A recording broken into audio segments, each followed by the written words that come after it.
My beloved child, before you take one more step on this journey, let your soul become still beneath my light. Do not be quick to look at the things you still lack, and do not be quick to measure your life by the times you have fallen. There have been voices that pass through you like a cold wind, saying that you are not good enough, not strong enough, not pure enough, not worthy enough to be loved and called.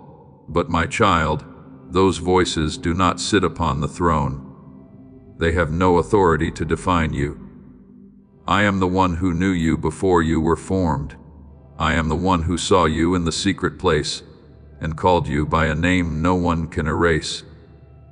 As it is written, before I formed you in the womb, I knew you before you were born. I set you apart. Jeremiah 15. Therefore, do not bow your head before old memories as though they were the final sentence over your life. The past may tell what you have gone through, but it is not permitted to write in place of what I have appointed for you. I know there are seasons when you are not only weary because of outward circumstances, but also exhausted because of the silent battle within your own heart. You look at the wound and think it is your nature. You look at failure and think it is your identity. You hear the judgments of others and unconsciously wear those words like a familiar garment. But my beloved child, I do not see you through the dust of yesterday. I see you through my covenant of love. When you are weak, I do not despise you. I lift you up. When you tremble, I do not turn away. I draw near. When you no longer have enough strength to believe in yourself, I still hold fast to the word I have spoken over your life, as it is written, a bruised reed he will not break, and a smoldering wick he will not snuff out. Isaiah 42:3. Do you see? My heart is not like the heart of the world. I do not cast aside what is weak. I restore what is still breathing with fragile hope. Therefore, learn to look at yourself again with eyes washed clean by grace. You are not an accident that wandered into this world. You are not a meaningless life, trying to find a little worth in the recognition of others. I have placed depths within you that even you have not yet fully discovered. There are abilities lying asleep, waiting for the day they are awakened. There are testimonies being formed from tears. There are holy seeds lying beneath the quiet soil that you thought was darkness. A seed does not die simply because it has been buried often. That very hidden place is where life begins to break open. As it is written, unless a grain of wheat falls to the ground and dies, it remains alone. But if it dies, it bears much fruit. John 20:24. There are things I allow you to pass through, not to bury you, but to cause something deeper, stronger, and truer within you to spring forth. My child, remember the story of Gideon. When I came to him, he was not standing in the midst of a mighty army, nor was he confidently declaring himself to be a deliverer. He was threshing wheat in a hidden place, living in fear of the enemy, seeing himself as small within a small family. But my angel called him by a name he himself had not yet dared to believe. The Lord is with you, mighty warrior. Judges 60:12. Do you see? I did not call Gideon according to his fear, but according to what I had placed within him. I did not wait for him to feel strong before calling him strong. I spoke his identity first, then let him into that truth. It is the same with you. I do not call you by the name of your wounds, disappointments, or failures. I call you by the name of grace, of being chosen, of purpose, and of new life. And when you begin to rise in that light, you will understand that your victory is not a performance meant to prove you are better than others.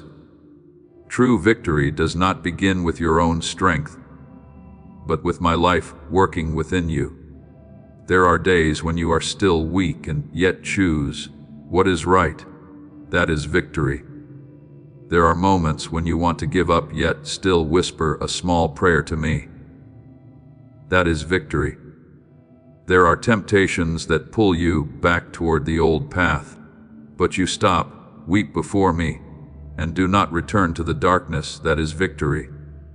As it is written, not by might nor by power, but by my Spirit. Zechariah 46. You do not walk alone. What lifts you up is not only your willpower, but my hand beneath your life, my breath within your soul, and my love that is more enduring than all your weakness. Do not think that, because you are still being restored, you are not yet loved. Do not think that, because there are still parts of you that have not matured, I stand far away for you to become perfect before I draw near. A shepherd does not love the sheep only when it is clean and has not gone astray. The shepherd loves it so much that he goes searching for it among the hills, lifts it onto his shoulders, and brings it home with joy. Did my son not speak of the shepherd who left the 99 behind to search for the one that was lost? That reveals my heart to you. I do not measure love by the cold calculations of mankind. I do not rejoice when you wander, but neither am I disgusted by you when you need to be found again. I am the Father, and the Father's love is not as fragile as human emotion. Therefore, when loneliness comes and whispers that you have been abandoned, answer it with the truth. Feelings may change from day to day, but my word does not shift with the weather of your soul. When you see yourself passing through the valley, that does not mean I am absent. David did not say that he avoided every valley, but he declared, even though I walk through the valley of the shadow of death, I will fear no evil, for you are with me. Psalm 23:4. My beloved child, my presence does not always remove the difficult road immediately, but that presence turns the difficult road into a place where you are no longer swallowed up.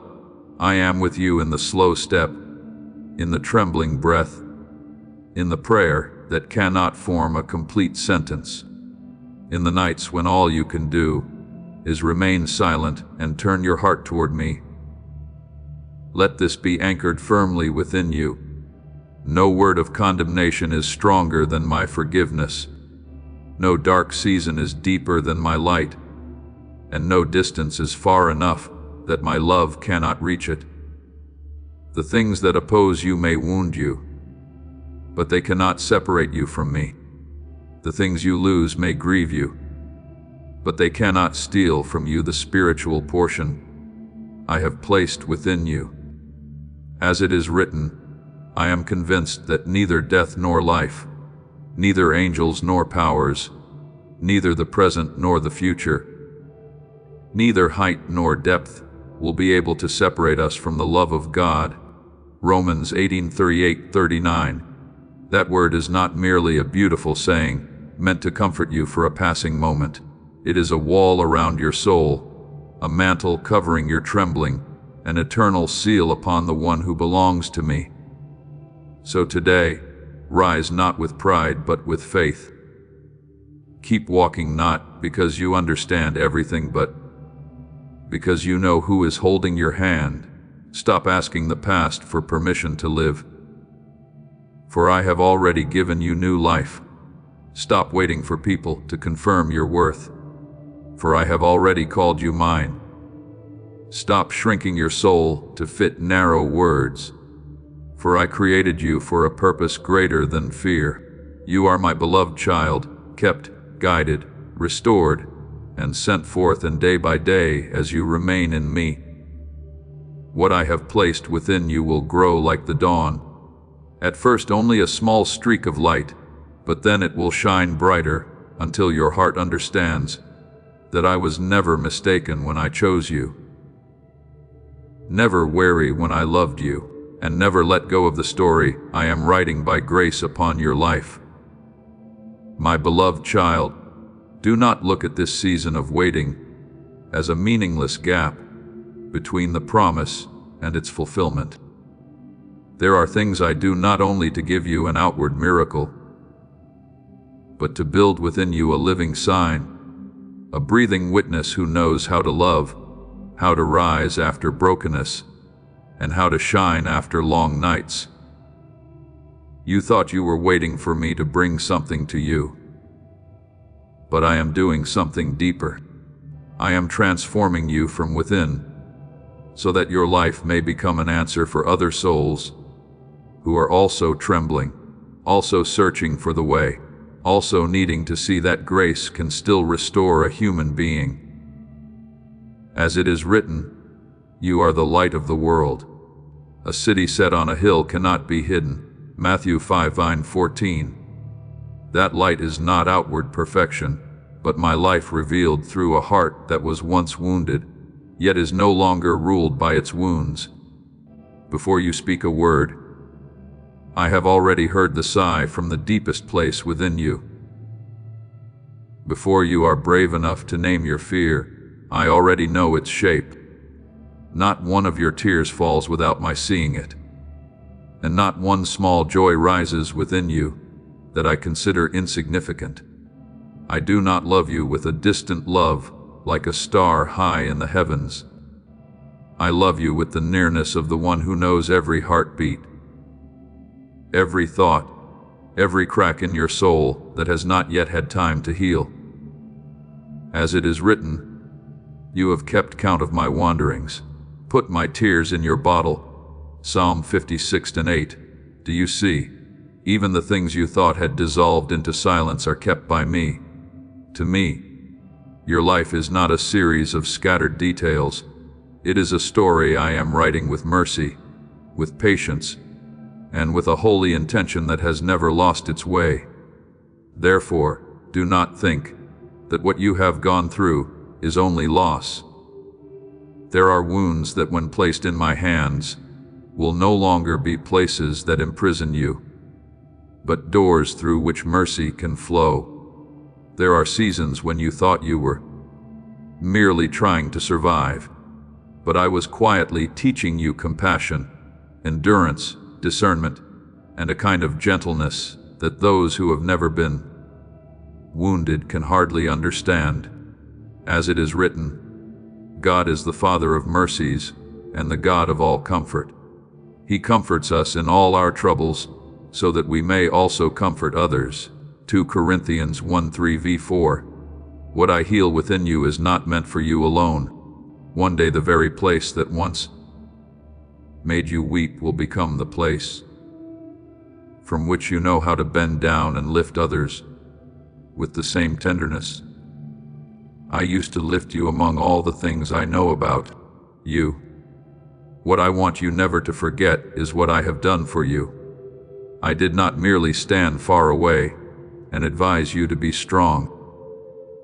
I stepped into the fragile condition of humanity, bore the burden you could not carry on your own, and opened the way you could not open for yourself. Before you knew how to seek me, my love had already sought you first while you were still lost in darkness. My light had already set out toward you. As it is written, the Son of Man came to seek and to save the lost. Luke 19:10. That love is not a reward for those who have become perfect, but grace that comes to those who need to be saved. You are loved not because you have never done wrong, but because I have chosen to set my mercy upon you, and the sacrifice of Christ is the eternal seal that you have not been abandoned in sin, fear, or shame. Because of this, you no longer have to live as someone dragged along by the past. When I forgive, I do not merely cancel a debt. I open a new identity. When I redeem, I do not merely bring you out of chains. I teach you to walk as one who is free. There are memories that still try to call you by your old name, and regrets that still want to pull you back to the place from which you have already been delivered. But remember what is written, if anyone is in Christ, he is a new creation. The old has passed away. Behold, all things have become new. 2 Corinthians 5:17. You do not need to deny that you have been hurt, that you have stumbled, or that you have wandered. But neither must you forget that my grace is greater than all of it. The truth about you does not end where you fell. The truth about you continues where I lifted you up. Every morning when you open your eyes is not merely another repetition of yesterday. It is an invitation to step into resurrection in the smallest things, a renewed thought, a purer choice, a more honest prayer, a step away from darkness, one more act of trusting me, even while your heart still trembles. The freedom I give is not an idea suspended high above, far removed from your everyday life. It enters the way you see yourself, the way you release what defiles you, the way you stop living under the rule of condemnation, and the way you learn to receive the peace I purchased at such a costly price. As it is written, it is for freedom that Christ has set us free. Stand firm. Therefore, Galatians 5:1, standing firm does not mean you are never weak. It means you do not return to calling chains your home. And then, as I continue to complete what I have begun in you, you will realize that your journey was never meant for you alone. I saved you so that you might live, but I also make you live so that through you others may see hope. I heal you so that you may be made whole, but I also cause that healing to release its fragrance like precious oil for weary souls. I preserved you through seasons that felt impossible to endure, so that one day you could testify that my hand is not too short, my mercy is not exhausted, and the night cannot overcome my dawn.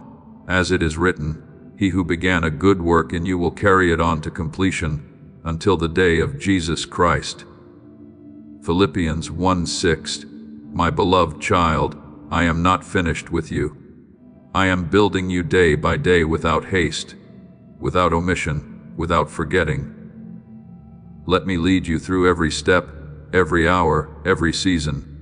For what I am doing within you will not only make you free, but will also cause your life to become a gentle invitation for many others to return to life. My beloved child, before you knew where to return, before you had the strength to name what your soul was longing for, I had already gone searching for you. My love did not begin on the day you became strong. Please know that every seed you plant in this mission will grow into a torch that shines in someone else's darkness. Giving to this work through the link in the description or the pinned comment, whether by buying a coffee, making a donation, or becoming a member of our Ko-Fi community, does not go to a channel. Your actions are supporting a divine mission to save lost souls. Heaven moves through willing voices, but it grows through hearts that are kind. This is what I say over you now. Each gift you give is like a stream of living water that flows into the life of someone who needs healing. Give, and it will be given to you is not just a verse for Jesus. It is a living promise that shapes your future. Allow me to invite you now with a simple act of faith. Come into this moment with purpose, with honesty, and with hope. The money you give today is not a donation. The act of spiritual obedience that lets your heavens open is what opens them. Let go of your seed and see what God brings back into your life. Nor did it start when you learned how to correct yourself and appear upright before the eyes of the world. That love set out while you were still lost, while you were still carrying hidden darkness within your heart. that you did not dare to open, while you still believed you had to pay off every mistake by yourself before you could draw near to me. But my child, grace does not wait until you are clean before it touches you. Grace comes in order to cleanse you. Mercy does not stand outside the wound and judge it. Mercy steps into the deepest place of pain to heal it. As it is written, the Son of Man came to seek and to save the lost. Luke 19:10. And that word is not only for a crowd from long ago, but also the call I have placed upon your very story. You were not forgotten in the darkness. You have been found by a love that never grows weary. Therefore, do not look at my sacrifice as an old story, meant only to be heard and felt for a brief moment. The cross is not a distant symbol, hanging at the edge of memory. It is the place where my love spoke through blood, declaring that you were worth redeeming so deeply that I did not spare myself. I did not save you with empty words, nor comfort you with fragile promises, nor tell you to climb out of the abyss on your own before I would reach out my hand. I came down into the very place from which you could not escape by yourself. I bore what was heavier than your strength, drank the cup you could not drink, and opened the way that sin, fear, and death had once blocked. As it is written, he was wounded for our transgressions, he was crushed for our iniquities. By his stripes we are healed. Isaiah 53:5. Let that word enter the very places in your heart that still accuse themselves. Because where I have paid the full price, you do not need to keep living as though that debt were still hanging over your head. Perhaps there are still memories within you trying to rise up and testify against you. They remind you of the things you once did wrong, the seasons when you were weak, the words you wish you had never spoken, the doors you once walked through without discernment. But my beloved child, memory is not the highest judge. The final truth about you is not found in the record of your past, but in the word I have spoken over you through redemption. When I forgive, I do not write a temporary hope in fading ink. I seal it with an eternal covenant. As it is written, I will forgive their iniquity, and I will remember their sin no more. Jeremiah 31:34. What I no longer use to condemn you, do not continue to hold on to, in order to torment yourself. Repentance is returning to the light, not remaining in ashes and calling it humility. Remember the prodigal son, my child. He left his father's house, wasted his portion, lost his dignity in a foreign place, and eventually became so impoverished that he longed to eat the food of the pigs. Perhaps he thought he was only worthy to return as a hired servant, hoping merely to stand at the edge of his father's house, without daring to receive again the place of a son. But while he was still far off, the father saw him, was moved with compassion, ran to him, embraced him, and kissed him. The father did not make him read through the full indictment before allowing him into the house. He ordered the best robe, the ring, and the sandals to be brought, and then prepared a feast of joy. Is that not the image of my heart? I do not rejoice that you once wandered, but I rejoice beyond measure when you return. I do not call you a hired servant. If I have brought you forth in love, I restore the robe, restore the identity, restore the table. Because in my house, grace does not only forgive, it returns you to your rightful place of being loved. From that place, understand that the newness I give is not a coat of paint placed over a life that is still decaying within.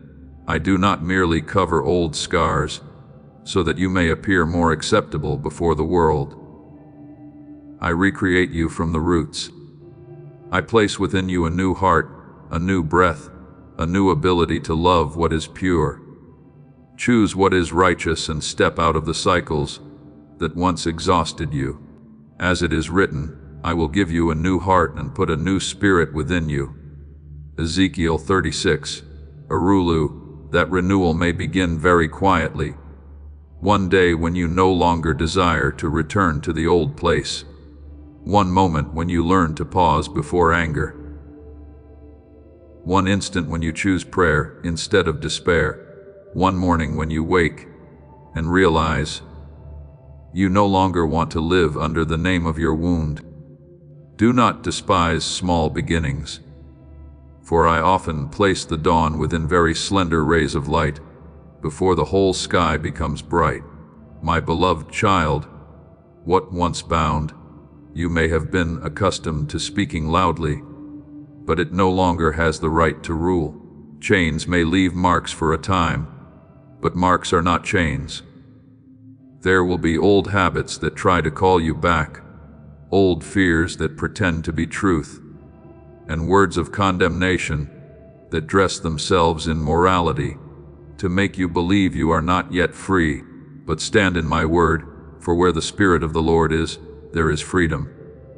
2 Corinthians 3:17. Freedom does not mean you no longer need me. Freedom means you no longer have to live under your former master. Freedom is not running after everything the flesh desires, but having the power to say no to darkness and yes to life. Each time you choose the light, even with one small trembling step, you are testifying that the power of the old has been broken. Therefore, do not let yesterday give orders to your today. Do not let old ashes convince you that nothing beautiful can ever grow again. I am the gardener, even over ground that seems to have been burned dry. I can turn the place that was once ruined into a foundation for wisdom. The place that was once shame into a testimony of mercy, and the place that was once tangled into a song of faithfulness. As it is written, He gives a crown of beauty instead of ashes, the oil of joy instead of mourning, and a garment of praise instead of a spirit of heaviness. Isaiah 61:3. Do you see? I do not only take away what caused you to collapse, I also clothe you with what enables you to stand upright in a new dignity. I do not only rescue you from the pit, I also teach you to walk on solid ground with eyes that know how to see the future through my light. And as you enter into that new life, be patient with the process I am carrying out within you. Do not mistake maturity for a moment of emotion that rises suddenly and then fades away. True renewal is like a seed growing in the soil, quiet, steady, ordered, nourished by light and living water. There will be days when you see that you have come very far, and there will be days when you realize you still need to be supported more than you thought. But that does not make me disappointed in you. I am the Father, not a cold supervisor. I rejoice in every step you take back toward me. Every time you choose honesty, every word you speak to me from a heart that is poor yet sincere. As it is written, He who began a good work in you will carry it on to completion until the day of Jesus Christ. Philippians 1:6. That work is mine, and I do not abandon what my hand has begun. So lift up your head in humility and peace. You do not need to live like someone asking the past for permission to be free. You do not need to stand outside the threshold of grace, as though you were only worthy to look in from afar. The door has been opened by my love. The way has been prepared by my sacrifice. The light has called your name, not to blind you and make you afraid, but to lead you step by step out of the old place and into true life. Receive the new identity I have given you. Let your heart learn how to breathe again in grace. Let your feet grow accustomed to the path of freedom, and whenever the darkness reminds you of who you once were, answer it with what I have done. I have sought you, redeemed you, forgiven you, made you new, and I will continue to lead you until the light within you becomes a gentle testimony that no life is too far away from my love to bring home. I know that you often want to understand everything. Before you dare to take a step, you want to see the whole road, to know the outcome, to be certain that every decision will not lead you into pain. But my child, if you only walk when everything is clear, then you are living by the assurance of what your eyes can see. And you have not yet learned to rest in my guidance. Faith is not closing your eyes and rushing into the darkness. Faith is holding the hand of the one who sees clearly what you cannot yet see. As it is written, faith is the assurance of things hoped for, the evidence of things not seen. Hebrews 11:1. There are stretches of the road that I do not reveal fully from the beginning, not to confuse you, but to teach your heart that true safety is not found in the map, but in the one who is walking with you. You do not need to know every turn in order to have peace. You only need to know that I never lead you carelessly, and my love will never abandon you halfway. Therefore, when you open your heart and surrender control to me, you do not lose yourself as fear once whispered. On the contrary, you are brought back to the true nature I created within you. Surrender does not make you small. It frees you from the burden of trying to be the Lord of your own life. When you stop trying to grip every outcome with wary hands, I begin to place within your heart a wisdom that does not come from human calculation, a strength that is not drained by emotion, and a peace that does not depend on everything unfolding according to your will. As it is written, if any of you lacks wisdom, let him ask of God, who gives generously to all. James 1:5. You may lack experience, but you do not lack guidance if you remain near me. You may not have enough endurance, but you are not abandoned if you know how to lean into grace. What I give you is not only an answer, but a life that knows how to listen, how to discern, and how to walk in step with the Holy Spirit. And my beloved child, the words I have spoken over you do not grow weaker, because today you feel weak. My promise is not based on your mood, is not shaken by the days when you doubt, and does not lose its power, because you have not yet seen the result before your eyes. I am not like mankind, promising an emotion and then forgetting when circumstances change. As it is written, God is not a man, that he should lie, nor a son of man, that he should change his mind. Has he spoken, and will he not do it? Numbers 20:30-19. When I place a word within your soul, that word is like a seed sown into the ground. At times, the surface remains silent, and you think nothing is happening. But in the hidden place, roots are finding their way. Life is gathering strength, and the season is being prepared.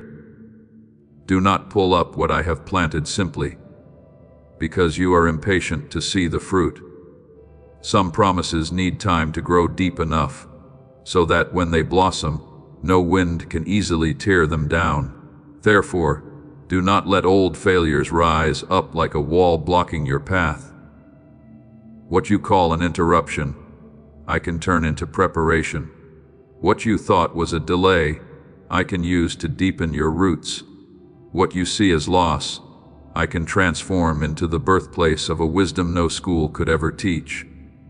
Remember Moses, my child. He had once acted in anger, had fled.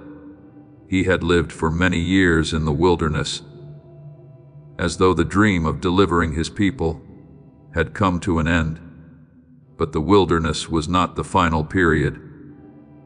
It was the place where I softened a leader, taught him to listen, taught him to depend, taught him no longer to rely on his own strength.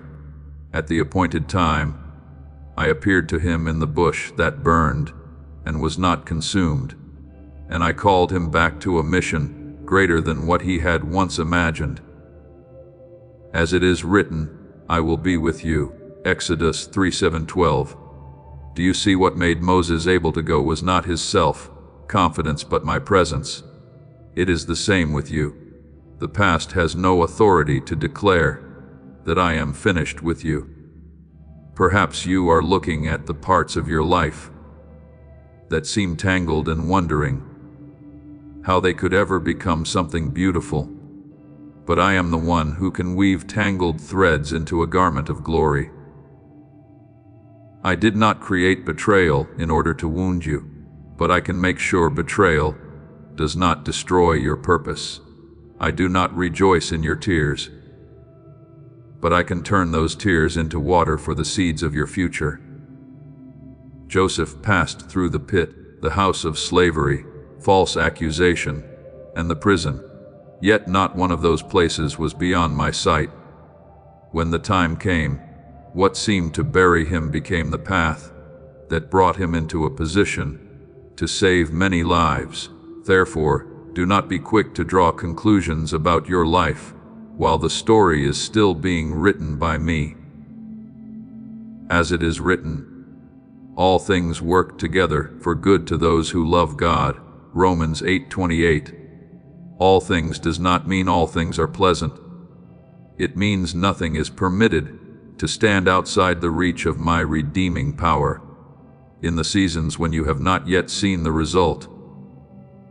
Guard your faith like one who watches over a lamp in the night. Do not let passing emotions become the leader of your soul. There will be days when you feel strong, and there will be days when you have only enough strength to whisper a very small prayer. Yet I am there on both kinds of days. Faith is not always a blazing emotion. It is the decision to place your trembling hand in mine and take one more step in obedience. As it is written, the righteous shall live by faith. Habakkuk 2:4. To live by faith means you do not allow your present circumstances to become the final prophecy over your future. To live by faith means you see the wind, yet still remember the one who has authority to speak to the wind.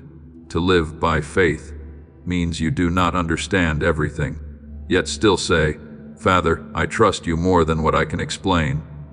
So today, stop measuring your journey by what your eyes can currently see. Let my word carry more weight than the delay. Let my presence become greater than your confusion. Let my faithfulness stand higher than the failures that once made you ashamed. I do not demand that you become someone who is never weak.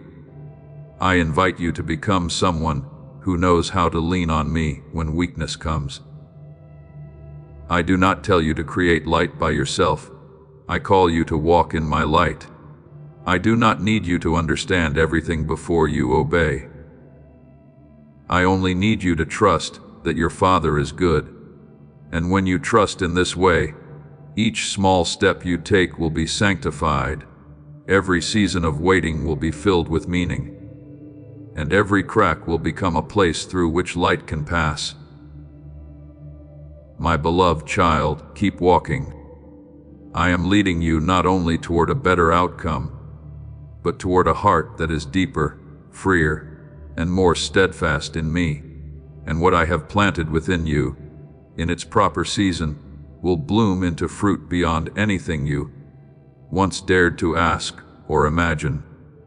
My beloved child, there will come a day when you realize that true peace is not when every wind has stopped blowing, nor when every problem has been resolved in the way you expected. True peace is when even while the storm is still roaring, your soul still has a place to lean. when everything outside is still moving in chaos.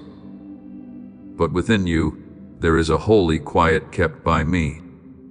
You once thought you could only be still when circumstances were still, could only hope when the road was bright, could only believe when every sign was favorable. But I am teaching you a deeper maturity. You can stand firm, not because the sea has stopped moving, but because the one who created the sea is in the boat with you. As it is written, you will keep in perfect peace the one whose mind is stayed on you, because he trusts in you. Isaiah 26:3. That peace does not come from your ability to control everything, but from knowing that you are being held by a hand that never trembles. There are nights when you feel as though you are being swallowed by the sound of the wind, by rushing thoughts, by the anxiety of tomorrow, and by questions that have not yet found their answers. But my child, storms are not always a sign that I am absent. Sometimes it is in the very midst of the storm that you learn to recognize my voice more clearly than every other sound. The disciples were once on the sea in a raging storm, thinking the boat was about to sink. While Christ was there with them, they were afraid, but he rose and commanded the winds and the sea to be still. As it is written, he got up and rebuked the winds and the sea, and it was completely calm. Matthew 8:26. Understand this. I not only have authority to command the circumstances around you, I also have authority to speak stillness into the deepest place within your heart. There are times when I calm the storm outside. There are times when I calm the storm within first, so that you may know my power is not limited by what your eyes can see. Therefore, each morning when you wake, do not only check whether the problem has disappeared, but listen to how hope is still being kindled by me within your heart. Perhaps not every question has been answered. Perhaps the door has not yet opened. Perhaps the things you have prayed for are still in process. But if I am still with you, then the new day is not a hopeless repetition of the old one. It is another invitation for you to breathe in grace, walk in guidance, and believe that I am working, even when you have not yet seen clear signs. As it is written, the steadfast love of the Lord never ceases. His mercies never come to an end. They are new every morning. Lamentations 3:2-23. You do not need to carry the whole burden of your entire life into one morning. You only need to receive the portion of grace I give you for today. Then take one more step with me. I want you to look beyond the surface of what is happening. There are limits you can see with your eyes, but I see the road beyond those limits. There are walls that make you think everything has come to an end. But before me, that wall is only a place where power will be revealed. You often ask, how can this change? But I want you to learn to ask another question. Father, what do you want me to believe about you in this place? For I am not only the one who helps you get through hardship. I am the one who renews you in the very process of passing through it. As it is written, God is able to do immeasurably more than all we ask or imagine, according to his power that is at work within us. Ephesians 3. That power is not only ahead of you as some future event. That power is working within you now, quietly breaking fear, softening bitterness, awakening trust, and rebuilding the places that once collapsed. My beloved child, resurrection is not only a great event in sacred history, it is also the current of life. I continue to move within those who belong to me. Each time you choose forgiveness, instead of allowing resentment to take root, resurrection is touching you. Each time you refuse to let despair write the final sentence.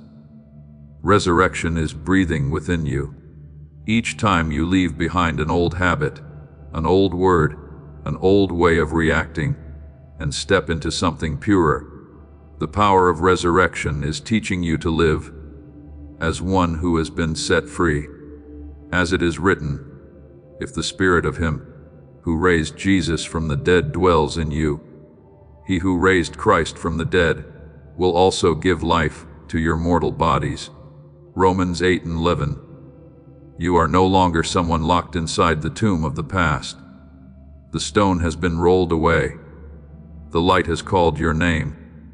And every day you follow me is another day you learn to live in that new reality. Remember Peter, my child, the one who stepped down from the boat when he heard the Lord's voice calling, "Come." The surface of the water did not become hard like stone before he stepped out. The wind was still blowing. The waves were still moving, and every natural reasoning could have said that such a thing was impossible. But in the moment, he fixed his eyes on the one who called him. He walked upon what should have swallowed him.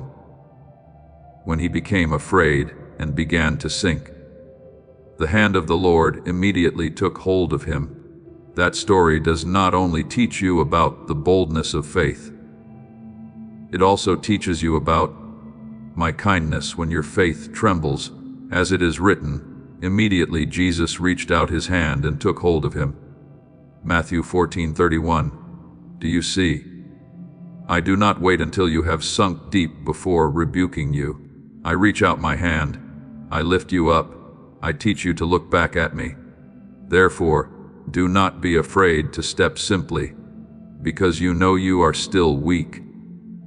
What matters is not that you have never wavered, but that you know how to call upon the who will not let you sink. There are also times when the miracle does not unfold before you move. I know you want the waters to part first, before you place your foot down, to see the dry path appear before you believe that I have truly spoken. But my child, mature faith is often revealed in the very moment you step forward in obedience, while the waters are still rising. When Joshua led my people to the Jordan River, the waters were overflowing their banks, and before them stood something they could not cross by their own strength. But when the priests carrying the Ark of the Covenant set their feet in the water, only then did the river stop, and the way was open. As it is written, when those who carried the ark came to the Jordan, and the feet of the priests carrying the ark were dipped in the edge of the water, the waters coming down from upstream stood still. Joshua 3:15-16. My beloved child, there are paths that only appear when you obey. There are waters that only stop when the feet of faith touch them. I do not tell you to step because you are capable enough. I tell you to step because I have gone before you. Therefore, do not let emotion become the scale by which you measure my presence.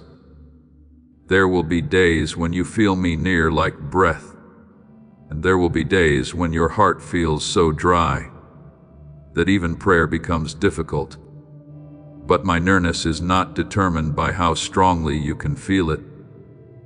The sun remains there even when clouds cover it, and I remain with you even when your emotions have not yet recognized it.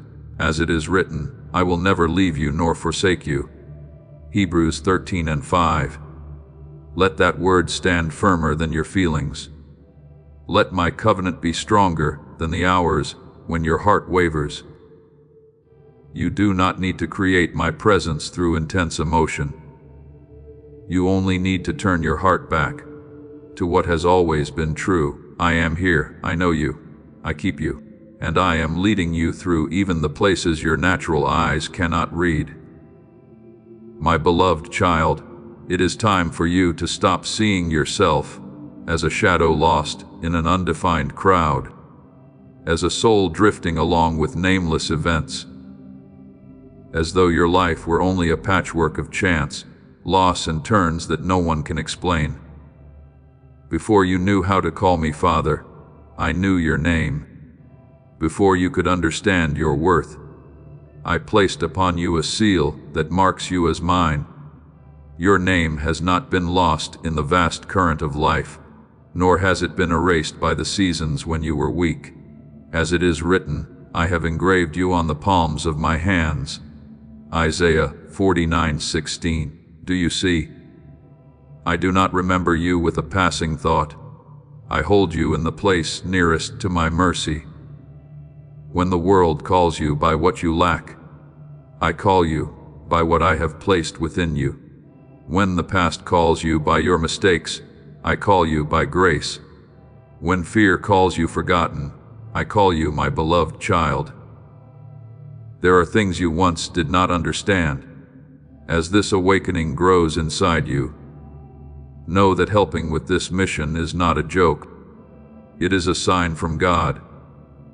You can support this work through the link in the description or the pinned comment, whether by buying a coffee, making a donation, or becoming a member of our Ko-Fi community. By doing so, you become part of Jesus' plan to save souls who are still stuck in fog. Every seed turns into light that fights against darkness. If you water others, you will be watered yourself, Jesus says. This is not history, it is a living promise about your future. Come into this moment with faith and a plan. What God has already planned for your life can be unlocked through your giving. Unexpected turns in the road. Times when you lost what you thought you could not live without. Doors that closed and caused your heart to quietly resent them. But my child, not everything you do not understand is evidence that I am absent. Some threads in the hand of the weaver look tangled when seen from the back. But when the tapestry is turned over, you will see an image prepared with patient wisdom. I am weaving your life in that way. No tear is regarded lightly by me. No season of waiting is thrown into forgetfulness. And no wound is beyond my power to turn into a place where light can pass through. As it is written, those who sow in tears shall reap with shouts of joy. Psalm 126:5. Your tears are not the final period. In my hands, they can become seeds for a harvest that today you cannot yet imagine. From today onward, I want you to learn to see your life not only through the eyes of one who has been wounded, but through the eyes of one who is being led.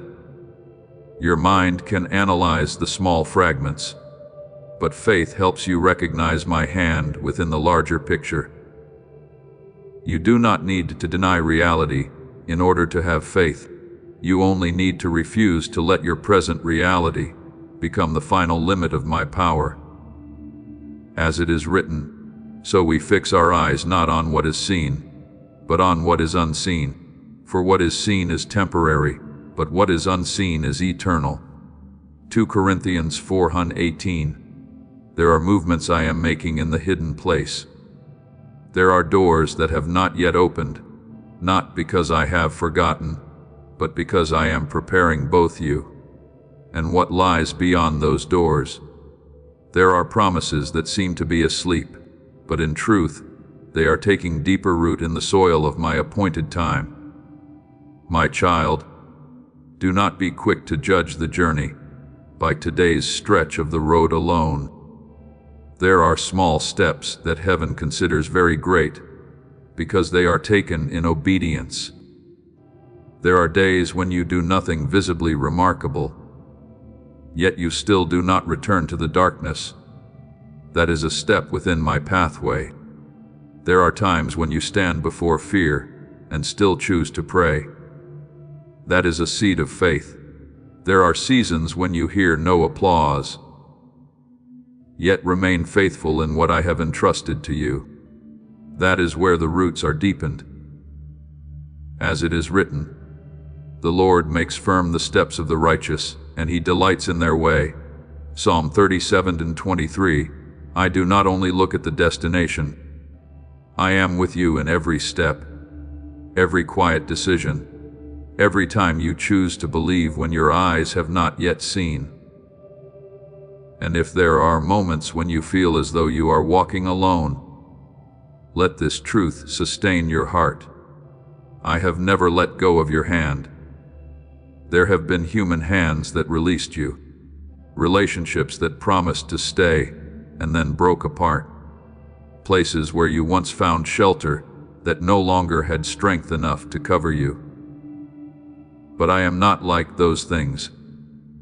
My love does not shift with the seasons, does not diminish when you are weak, and does not withdraw when you need to be restored. As it is written, though the mountains be shaken and the hills be removed, yet my unfailing love for you will not be shaken. Isaiah 54:10. You may pass through change, but you do not pass outside my covenant. You may enter unfamiliar territory, but you do not step outside my presence. You may not yet understand the road, but the hand leading you is still the same hand that has kept you until now. Therefore, lift up your head not with pride, but with the dignity of one who has been called by name. Stop living as though you must ask the past for permission to enter the future. Stop bending down to pick up accusations whose power I have already broken over you. Let the identity I give you become the ground beneath your feet. Let faith become the light in your eyes.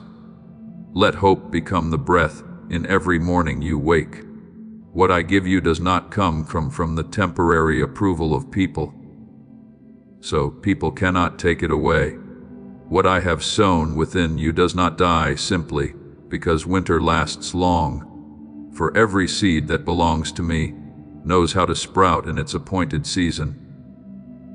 And as you move forward, every piece of your life that seems scattered will gradually find its place in the symphony. I am writing, my beloved child, I am leading you with an unchanging love and an intention that does not make mistakes. The things unseen today are no less real than the things you are looking at now. The doors I am preparing are not delayed simply because you have not yet recognized them. The promises I have placed within your heart have not disappeared just because time has tested you. Walk by faith. Listen with your spirit and trust that your Father knows the way clearly. One day you will look back and realize that no detail was wasted, no tear was forgotten, and no turning point ever stood outside my redeeming power. And your life from the places that were once shattered to the seasons that were restored will rise like a song between earth and heaven, testifying that I have called your name, kept you, led you, and will complete the good work I began in you. My beloved child, there is a gentle truth your heart has not always recognized in the days when you thought you were walking alone. Your journey of faith is not taking place in a cold emptiness, nor is it swallowed up in the silence of time. Those who went before you in faith, those souls who completed their portion of the road and now rest in my light, have not been erased like old names in human memory. They do not look at you with the limited eyes of the flesh. They do not measure you by temporary stumbles. They do not draw conclusions about your life based on one season of weakness. In the light of eternity, they see more clearly what you are still learning to believe. I am carrying out a holy work within you, as it is written, since we are surrounded by so great a cloud of witnesses, let us lay aside every weight and the sin that so easily entangles, and let us run with endurance the race set before us. Hebrews 12:1. That word does not place upon your shoulders the pressure to perform strength. It places beneath your feet a deep encouragement.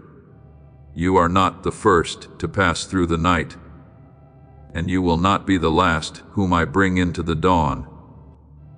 Therefore, when you look at your life and see only fragments that have not yet come together, slow down before condemning yourself. There are stretches of the road that look like interruptions in your eyes. But in my hands, they are necessary transitions in a greater song. There are decisions you regret, seasons when you fell out of rhythm, moments when you wept because you thought everything had fallen apart. But I do not look at your life like someone standing powerless before ruins. I look at it as the weaver holding every thread, knowing how to place both light and dark colors in their proper places, until at last the picture takes the shape of grace. As it is written, He has made everything beautiful in its time. Ecclesiastes 3:11. The fact that you do not yet see the whole does not mean the whole does not exist.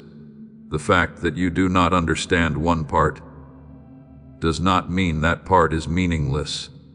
I am the one who can turn scattered pieces into lines of design, delay into depth, and the place that once wounded you into an indispensable part of the testimony of my faithfulness. I know there are wounds you still cover with silence. There are memories that only need a sound, a fash, or a season of the year to make your heart tighten.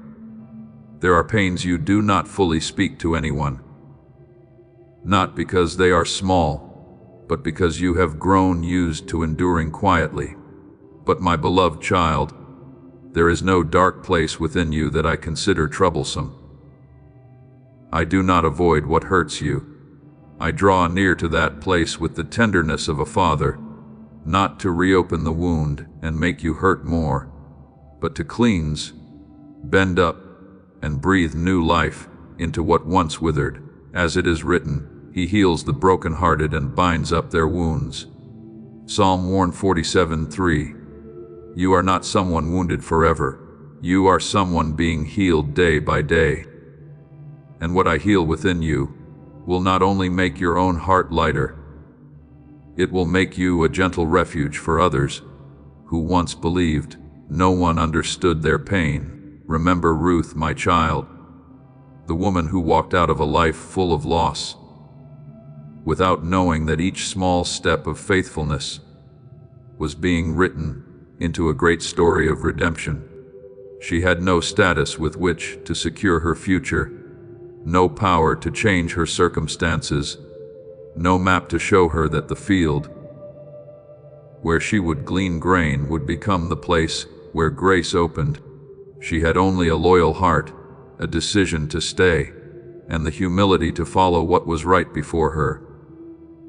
When she said to Naomi, "Your people will be my people, and your God will be my God," Ruth 1:10-16, she did not know that this faithful word would lead her to Boaz, to restoration, to a place in the line of David, and ultimately in the genealogy of Christ. Do you see? I do not need you to understand the whole picture in order for you to walk rightly within it.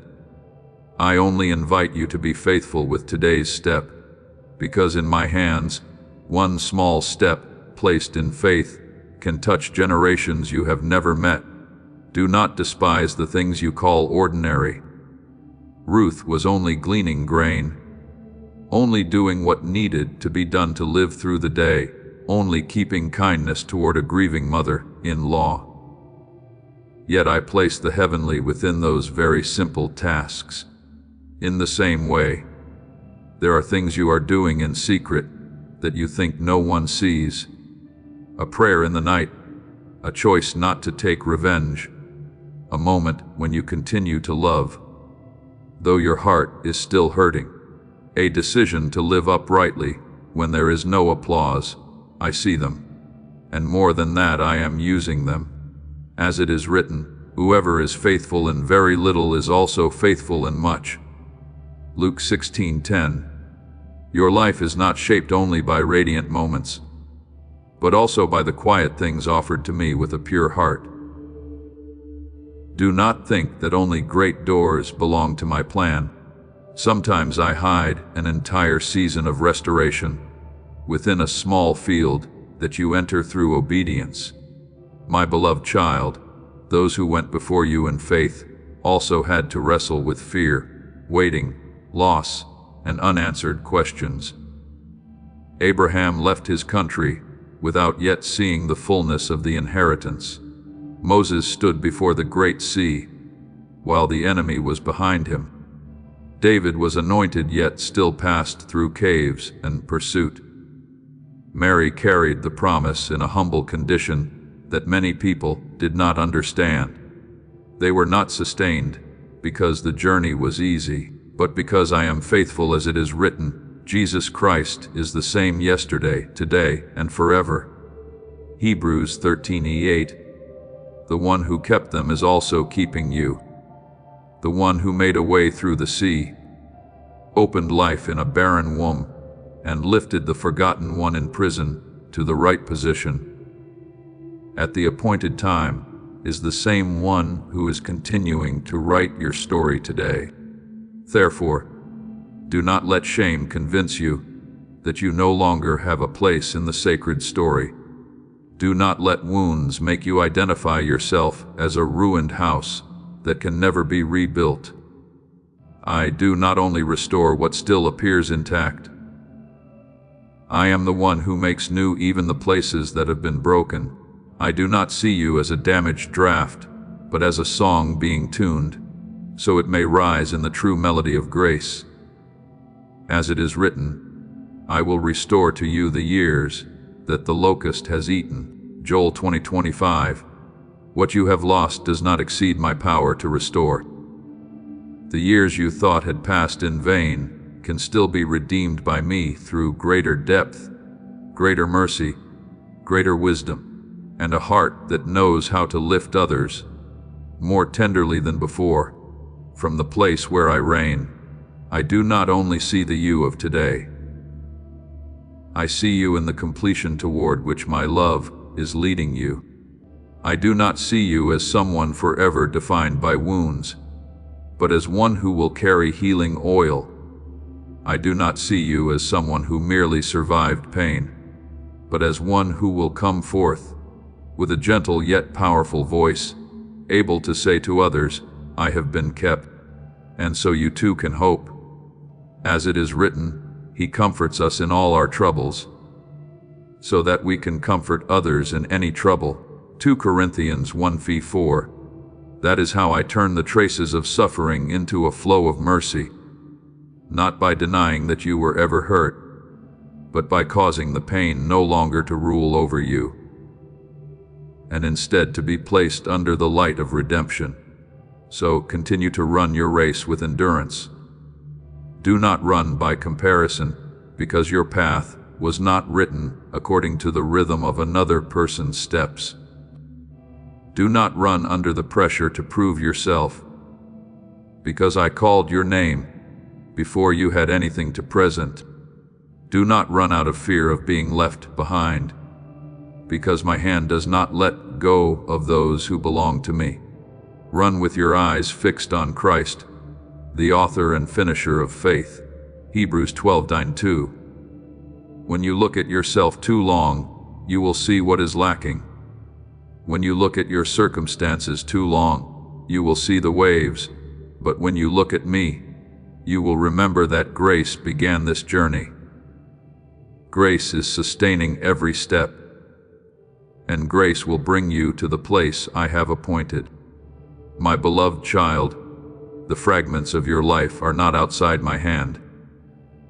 Those who have gone before you do not look upon you with contempt, but as witnesses of my faithfulness, reminding your heart that this race is worth continuing. Your wounds are not a sentence of condemnation, but the place where I am revealing healing.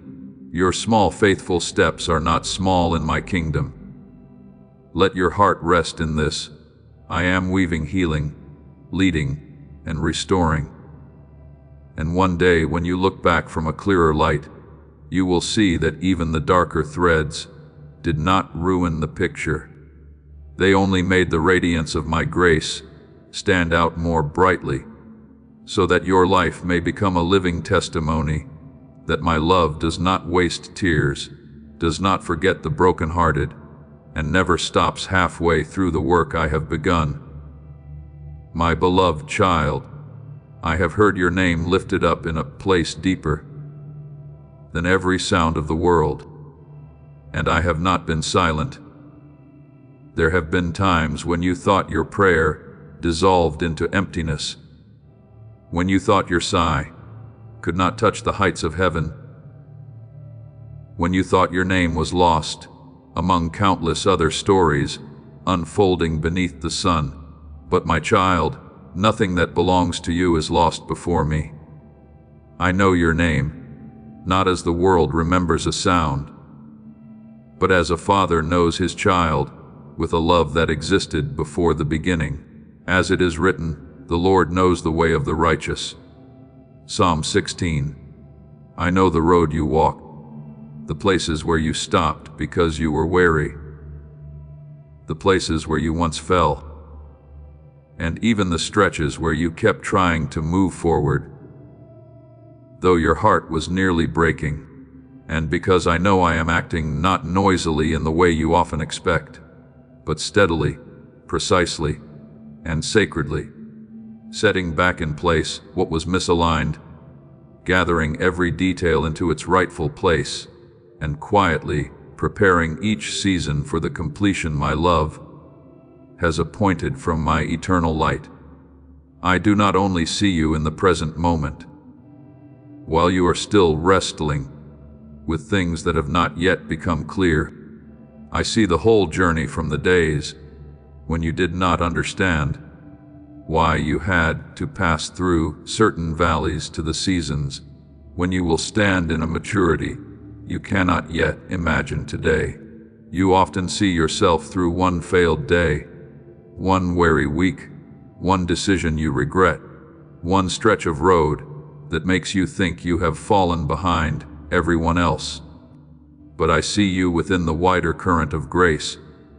I see a soul being refined, a hearting to rise again, and a faith putting down roots in the very place that once seemed barren. As it is written, he who began a good work in you will carry it on to completion until the day of Jesus Christ. Philippians 1:6. What I have begun in you is not a passing emotion that will later be abandoned. It is the work of a faithful Father, and I will not stop until it reaches the beauty I saw from the beginning. Therefore, do not despise your trembling steps. There are steps that may not look strong in the eyes of the world, but they are very precious before me, because they are taken in faithfulness. There are days when you cannot run, and you can only walk very slowly. There are days when you cannot sing, and you can only breathe out a broken prayer. There are days when you do not feel victorious, yet you still do not return to the darkness that once held you captive. You think that is little, but I call it endurance. You think it is weakness, but I see strength being formed through dependence. As it is written, my strength is made perfect in weakness. 2 Corinthians 12:9. You do not need to hide your weakness in order to be loved by me.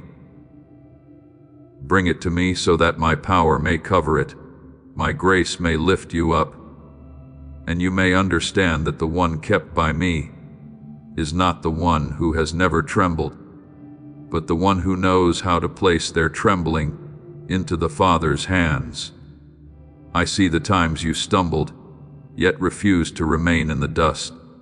I see the moments when you had to gather all your courage to stand up again, even though you were still hurting inside, even though no one around you realized how great that battle truly was. Heaven does not look upon you with contempt. When you return to me in tears, heaven rejoices. When you choose not to let your fall become your home, as it is written, though the righteous fall 7 times, they rise again. Proverbs 24:16. My beloved child, what defines you is not the number of times you have fallen, but whose hand has lifted you up, and which direction you choose to walk afterward. If you turn your face toward the light, if you still tell me that you need me, if you still allow grace to pull you out of the low places, then you are moving in the right direction. You are about to enter your divine future. Remember that this message does not end with you. People can use your breakthrough to get where they need to go through the link in the description or the pinned comment, whether by buying a coffee, making a donation, or becoming a member of our Ko-Fi community. You can help this mission. By doing so, you are sowing into the awakening, deliverance, and restoration of souls who are still trapped in darkness. This is not poetry when Jesus says, "Give, and heaven will open over you." Every seed you plant turns into oil for your destiny, fire for your calling, and safety for your family. Now is your time, my child. Have faith, and as you do, watch God multiply what you let go of. Do not let the enemy of your soul use one moment of weakness to declare your entire life a failure. I have not spoken the final word, and my final word over you is life. Remember Eli, my child, the prophet who once stood on Mount Carmel and saw fire fall from heaven, yet afterward ran away in fear, sat beneath the broom tree, and asked that he might die. People may look at that exhaustion and say he had lost all strength. But I did not come to him with a cold rod of rebuke. I gave him rest, gave him food, gave him drink, and then led him to a place where he could hear my voice in a gentle whisper. As it is written, the journey is too much for you.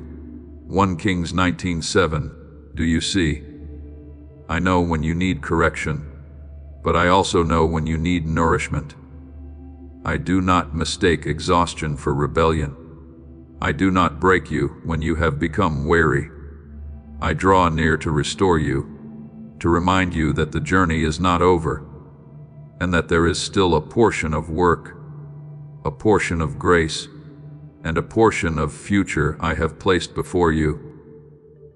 There are things you think no one sees, but I have seen them from beginning to end. I see the prayer you breathe out in the quiet room when the night has grown deep. I see the tear you quickly wipe away before stepping out to meet others. I see the times you wanted to answer with bitterness, but chose silence so that your heart would not grow dark. I see the hidden decisions no one applauds, the sacrifices that are never retold, and the small efforts you think have no value. But in my kingdom, no faithfulness is invisible. As it is written, your Father who sees what is done in secret will reward you. Matthew 6:6. What you do in the secret place is not buried in forgetfulness. It is placed before me like the fragrance of a heart. Learning to love me, not for an audience, but because of truth. Therefore, when you feel small, remember that I do not despise small things offered with a sincere heart. A sigh lifted toward me can carry more faith than a proud speech.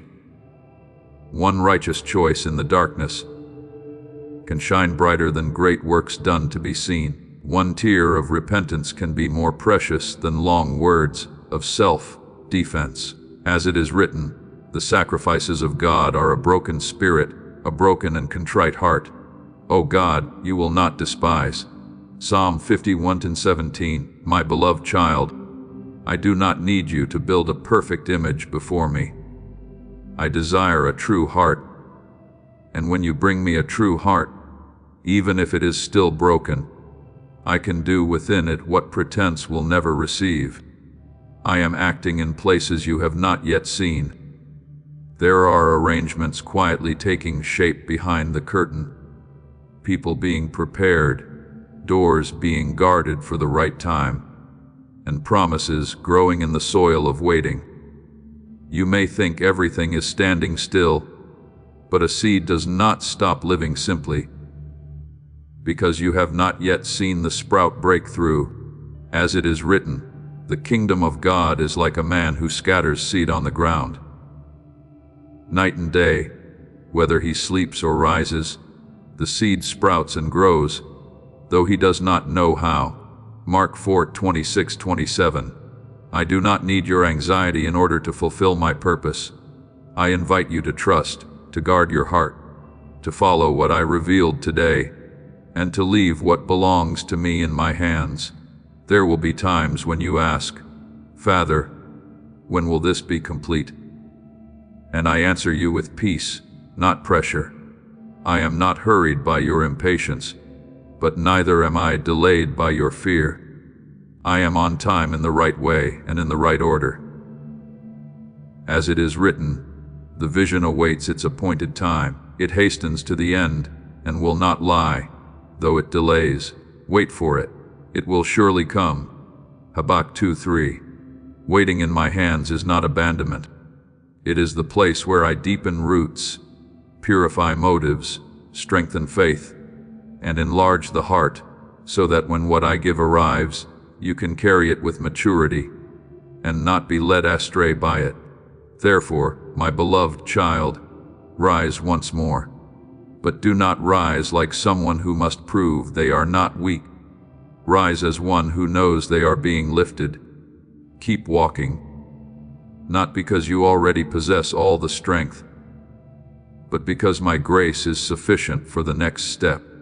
Stop seeing your quiet efforts as meaningless, for I've remembered them in love.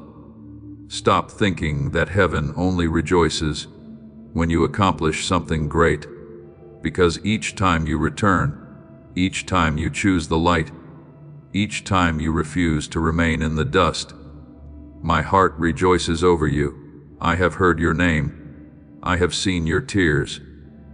I have received your prayers that could not become complete sentences. And I am working not to create a version of you according to the standards of the world, but to complete within you the holy, free, and radiant image I appointed from the beginning. You have not been abandoned halfway. You have not been forgotten in the process. You are not invisible before me. From the place of eternal light, I see you becoming, being healed, being rebuilt, learning to love, learning to trust, learning to walk with me with a faith truer than before. One day you will look back and understand that the silent nights also carried evidence.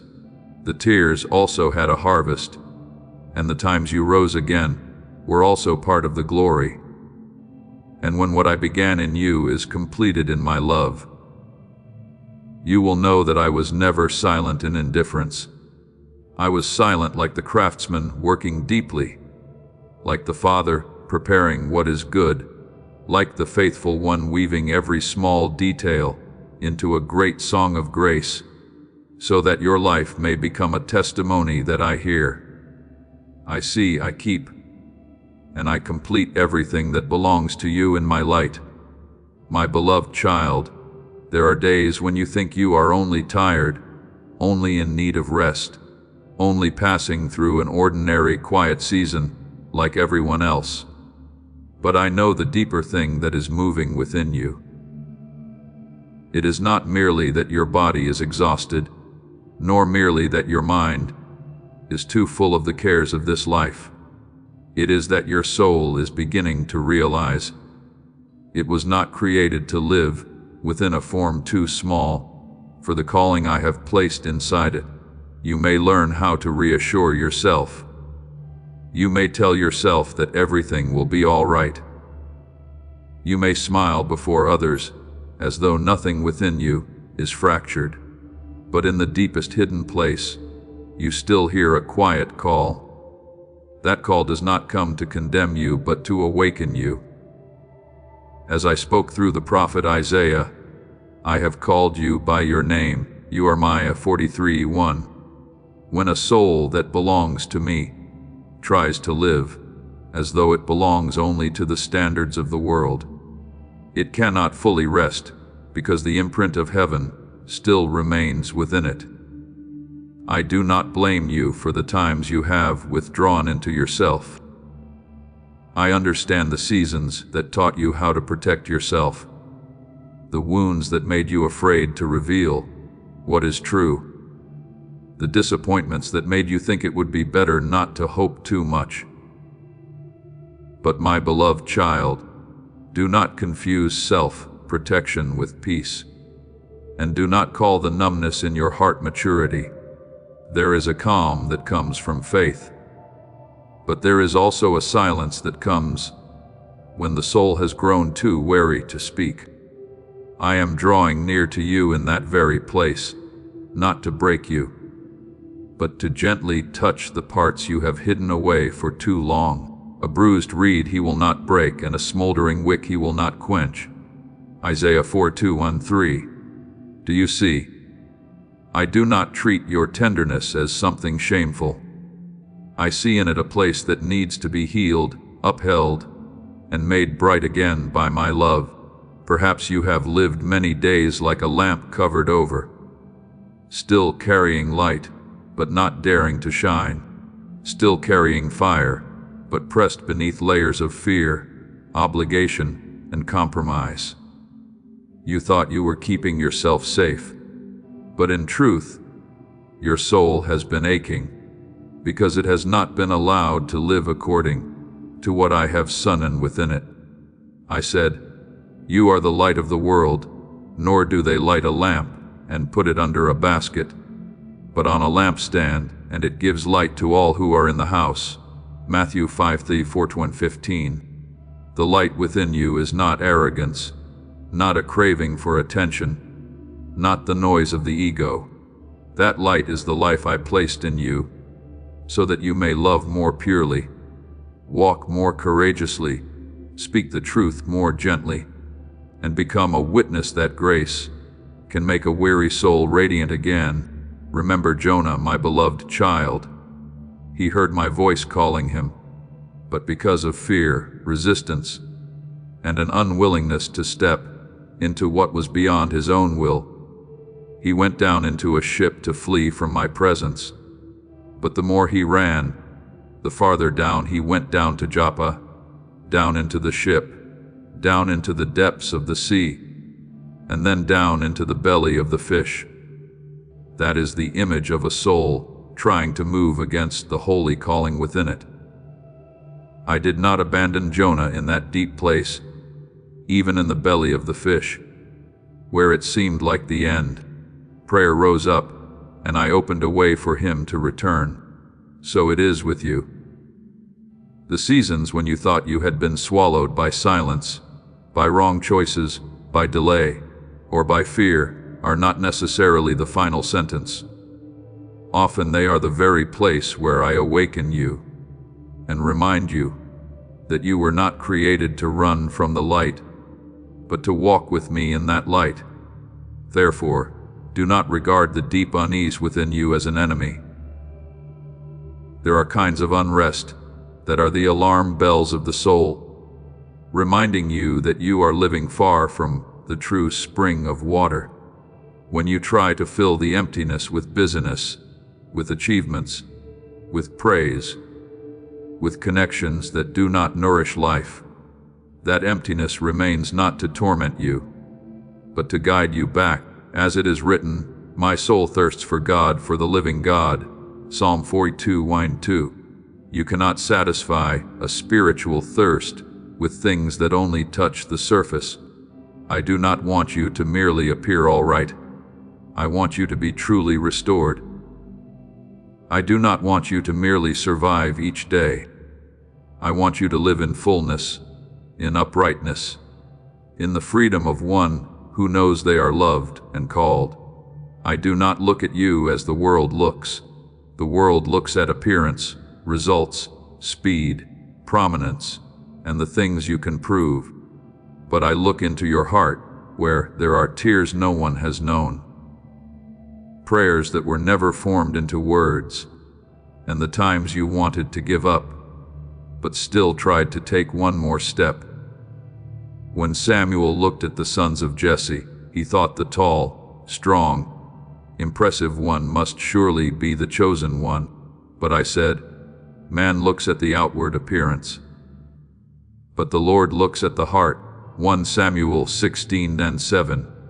And I chose David, a shepherd still out in the fields, someone who had not even been called to the family table. Yet within his heart there was a song, worship, and a hidden flame. My beloved child, I also see those hidden parts within you.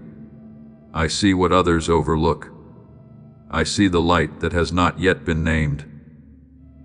I see the version of you that was appointed in grace, before you had the courage to believe in it. So do not continue living as though you must hide every crack in order to be loved by me. In the very place you think is weakest, I can cause life to flow. An earthen vessel can carry treasure, so that the surpassing power may belong to me and not to you. As it is written, we have this treasure in jars of clay, to show that this all-surpassing power is from God. 2 Corinthians 4:7.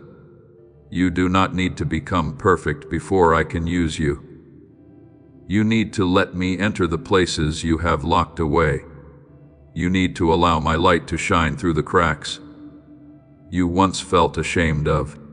For sometimes the very wound that has been healed becomes the place where others see my mercy most clearly. Today I am not calling you back with the thunder of threat, but with the whisper of love. Stop calling your shrinking back humility, if it is truly fear. Stop calling numbness peace, if it is truly a soul that has been starved for too long.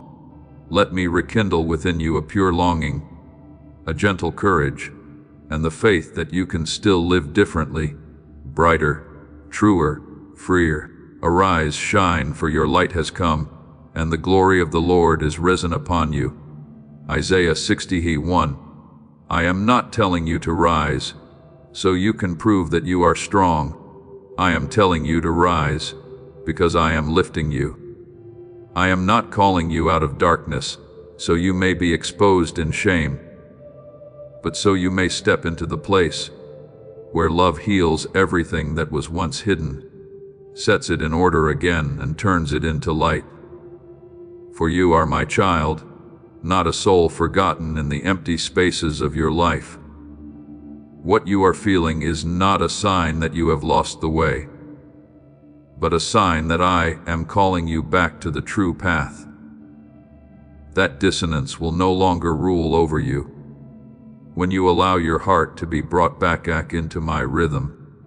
Come near to me in truth, without dressing up your pain, without beautifying your weariness, without pretending that you are more all right than you truly are. I am gentle enough to embrace your truth and powerful enough to make it new. The light within you has not gone out. My beloved child, it is waiting for my breath. And when I breathe upon it, what once only smoldered will burn brightly again, not to consume you, but to light the way for you to enter the life I prepared beforehand in the peace, hope, and glory of my love. There are times when you think that feeling deeply is dangerous, because to feel deeply means you can also hurt deeply. But my beloved child, do not let old wounds teach you to despise the gift I have placed within you. A tender heart is not a weak heart. Tenderness placed in my hands becomes the very place where the gentlest power is revealed. Christ wept before the tomb of Lazarus, not because he lacked the power to call the dead back to life, but because true love is not indifferent to human pain. And then from that very place of tears, the call of resurrection rang out, Lazarus, come forth. John 11:43. Do you see? I do not need you to become cold in order to be strong. I can cause resurrection to come forth from the very place where you have wept the most. Let me teach you to distinguish between the accusation of darkness and the awakening of grace. Darkness says that you are too late, too broken, too far gone, too weary to begin again. Grace says that you are still called, still upheld, still able to return. Darkness pushes you into despair after showing you your wound. Grace touches the wound and then opens a path toward healing. Darkness makes you hide from me. Grace makes you run toward me, because you know that in me there is a mercy greater than everything you have not yet fulfilled. Therefore, there is now no condemnation for those who are in Christ Jesus. Romans 8:1. When I call you to awaken, that call does not carry the chains of condemnation, but the key of freedom. And because I love you, I will not leave you in a life that is only just enough to keep you from collapsing. I did not create you to live quietly like a hidden lamp, nor did I form your soul merely to revolve around responsibility without any holy joy left within it. I want you to return to a life with depth, where you know how to pray not as a duty, but as breath, how to love not from exhaustion, but from a full spring, how to work not merely to prove your worth, but to reflect faithfulness, how to rest not in the sin of avoidance, but in the peace of one who is kept by the Father. As it is written, in your presence is fullness of joy. At your right hand are pleasures forevermore. Please know that every seed you plant in this mission will grow into a torch that shines in someone else's darkness. Giving to this work through the link in the description or the pinned comment, whether by buying a coffee, making a donation, or becoming a member of our Ko-Fi community, does not go to a channel. Your actions are supporting a divine mission to save lost souls. Heaven moves through willing voices, but it grows through hearts that are kind. This is what I say over you now. Each gift you give is like a stream of living water that flows into the life of someone who needs healing. Give, and it will be given to you is not just a verse for Jesus. It is a living promise that shapes your future. Allow me to invite you now with a simple act of faith. Come into this moment with purpose, with honesty, and with hope. The money you give today is not a donation. The act of spiritual obedience that lets your heavens open is what opens them. Let go of your seed and see what God brings back into your life. Psalm 16:11. The joy I give is not shallow, not noisy, not dependent on everything being perfect. It is the joy that grows from the roots of knowing that you are not abandoned. So today, as I touch the deepest place within you, do not close the door. When the light makes you see the parts that have grown cold, do not be afraid. When your heart begins to ache because you realize you have been living far from true life, understand that this is the beginning of your return. I do not stand before you with stones in my hands. I stand before you with arms wide open. I do not call you in order to make you shrink beneath shame, but to lift you up in truth. Awaken, my beloved child, not in panic, but in peace.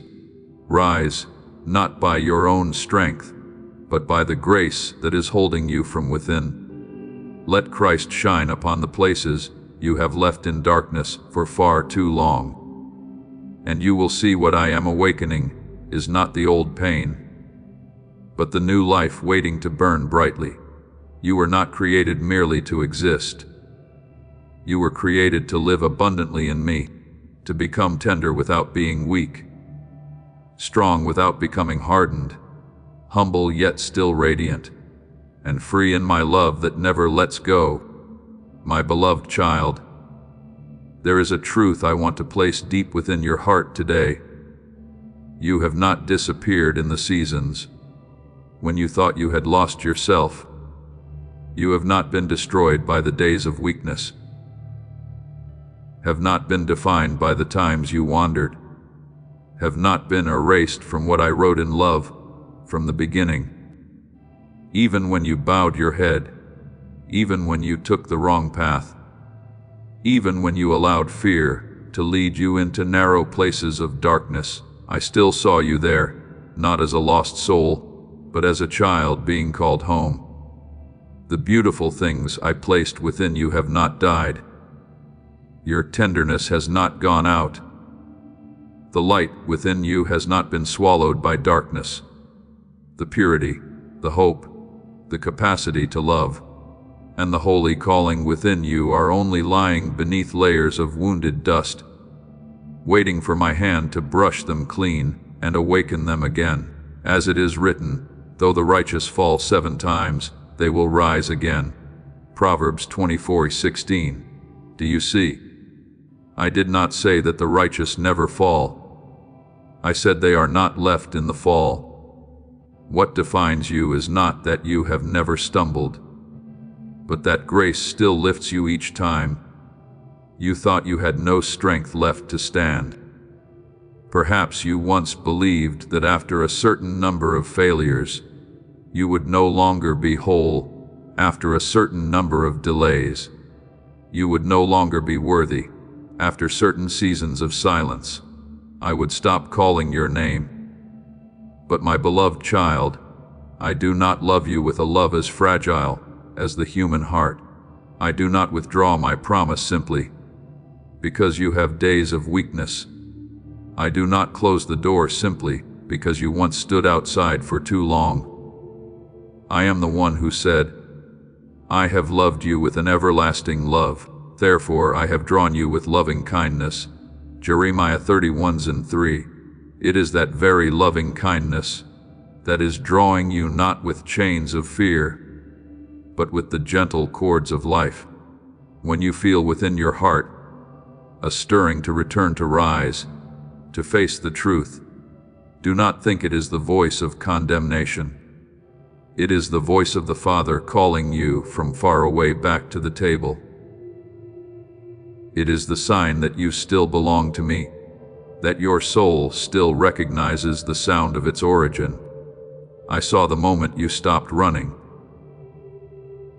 Perhaps no one else saw it, because on the outside you still looked like every other day. You still walked, still worked, still remained silent, still kept the deep things hidden in your heart. But I saw the moment something within you gently turned direction, when you no longer wanted to keep pretending, when you no longer wanted to call darkness a refuge, when you no longer wanted to live far from the true life I had set apart for you. That is a very holy moment, even if it is not loud. Heaven knows the value of a soul turning its face toward the light. I do not despise a small step, because I know there are small steps taken after many years of trembling. The Lord makes firm the steps of the one who delights in him. Though he may stumble, he will not fall headlong, for the Lord upholds him with his hand. Psalm 37:23-24. You are not standing firm by yourself. My beloved child, my hand is beneath the very steps you thought were weakest. Remember Peter on the night he denied his teacher. He had once boldly declared that even if everyone else abandoned the Lord, he would not. But when the darkness of fear covered him, he denied the one he loved 3 times. The rooster crowed, and his heart broke open in tears. If the story had ended there, Peter could have locked himself inside the identity of a failure. But I did not allow the sound of denial to become the final word over his life. After the resurrection, Christ did not come to shame him before the wound of his past. He came to him by the seashore, made of fire, prepared bread and fish, and asked him with love, "Do you love me?" John 21:15-17. 3 times he had denied, and 3 times love opened the way for him to be restored. Do you see?